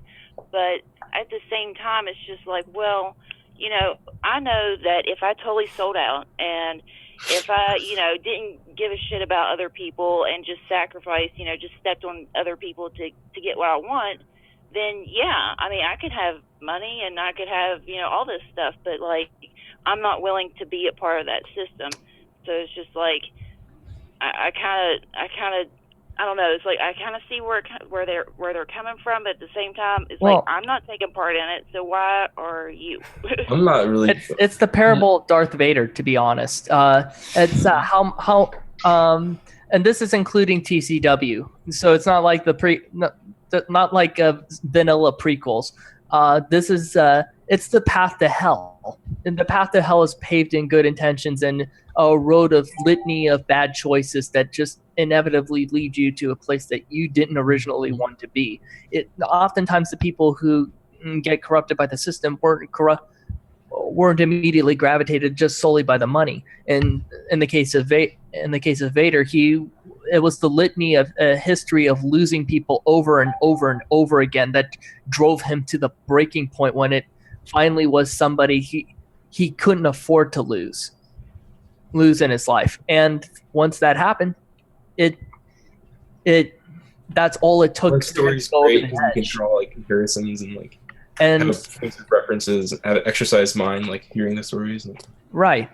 And so when we look at it in whole, especially with the recent additions from the Clone Wars series, we find that the story is much more complicated, and that this is a person who not only has had to deal with a history of being in a position where he was constantly disempowered, he's also a person who's experienced an incredible loss throughout his lifespan, throughout his very short lifespan, and inevitably the consequences of that is the desire to not is an unwillingness to let go. And once that's brought to its breaking point, even the strongest willed of people can break. Yeah. Anyways, Erik. So we've got everyone's origin stories except yours. I think when I started getting into Twitter, I was like asking HA and Tim, "Hey, who's Erik?" And they're going, "Oh, Erik's awesome." So how did you end up at this point? When was it?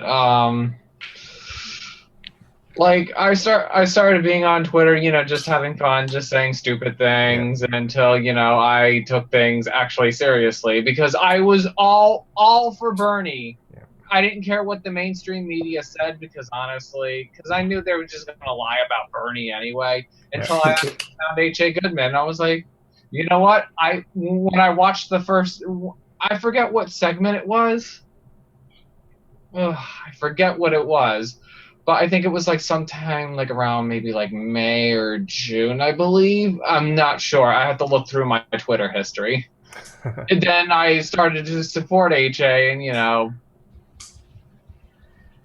that was before WikiLeaks. I thought H.A. Goodman was like all. I only knew H.A. after the WikiLeaks, and so obviously everybody that knows H.A. knows that he's like Captain WikiLeaks. Like every episode is the WikiLeaks. So. I remember I first saw HA when he was on CNN or MSNBC. He'd be there as a guest, and I didn't know he had like a YouTube videos that he was doing until I saw Tim, where they did No Sellouts, and then I was watching H.A. Goodman stuff. Tim Black. I tried to contact H.A. Goodman, and I said, hey, we got all these WikiLeaks that were just dumped. We should like all work together and like take on like 20 each or 50 each, and then we like get back and talk about it. Which is kind of like what would be useful, like having groups like this now. Although again, I still think that I'm not like 100% for WikiLeaks. Like I think that there's issues. Like there's like just like journalism for a long time had worked out like sort of agreements to have like to be able to keep its whistleblowers, but then at the same time to coordinate with like officials a little bit to not put the military in danger or something. So like I think there's a balance to be struck there, and if we go too far either way, it's not good. I think they do some vetting of their material, so certain things that they'll kind of parse out, so it won't. But they can also be kind of haphazard about it in some ways, especially with personal information. But especially like Chelsea Manning's situation, they like dumped all that. I think maybe they learned from that, because they seem to like, especially with the Vault 7 stuff, they definitely took a lot of information out that I think that was more like the personal information, and right.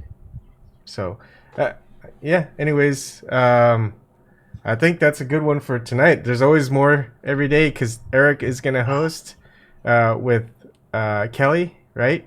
Mm-hmm. And so right now he was gonna host on his machine, but things were choppy on the output side, so until we get Erik a beefier system. Thank you. I greatly appreciate it. Yeah. Well, I may have to host and just have him take over, just like we did today. And I just joined in just because it just seemed like there wasn't too many people speaking at once, and plus I want to be in on the conversation on some of this stuff, which is. We should see if we could get Tim on. Thanks so much for doing this, Ivan. Man, I just want to say that. I'm sorry to interrupt you. I interrupted you a lot, but thank you so much, Ivan, for doing this. Thank you so much, sir. Tim did come on the first time. Actually, he did. Really? His tries come on, and it was great.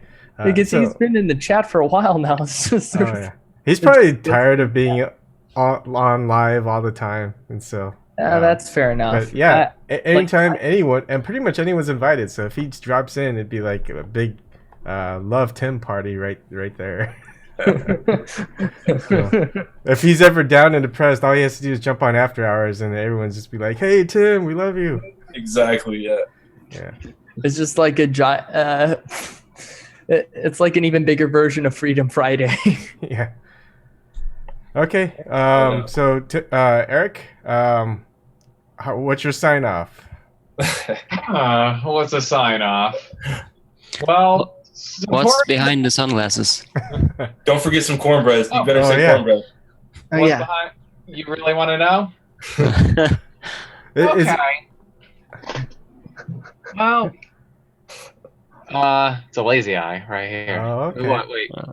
Yeah, that's why I wear the sunglasses.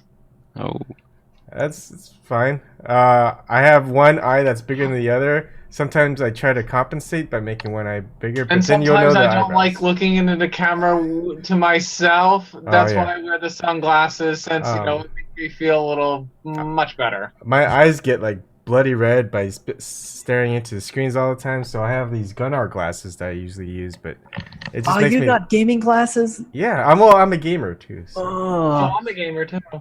What game do you? I guess your PC. MechWarrior Online. Oh, I've been playing Rainbow Six Siege a lot. Oh, if I have any spare time. I need. You know what? If I can figure out how to get Ubisoft to not have me locked out with Google authentication, you and me need to play. All right, Erik, your sign off, and when are you going to host After Hours again? I'll do it Wednesday. Wednesday? Okay. Yeah. We'll see if Kelly wants to host, if there's one tomorrow. Yeah. We're going to try to get this as many days as possible for people.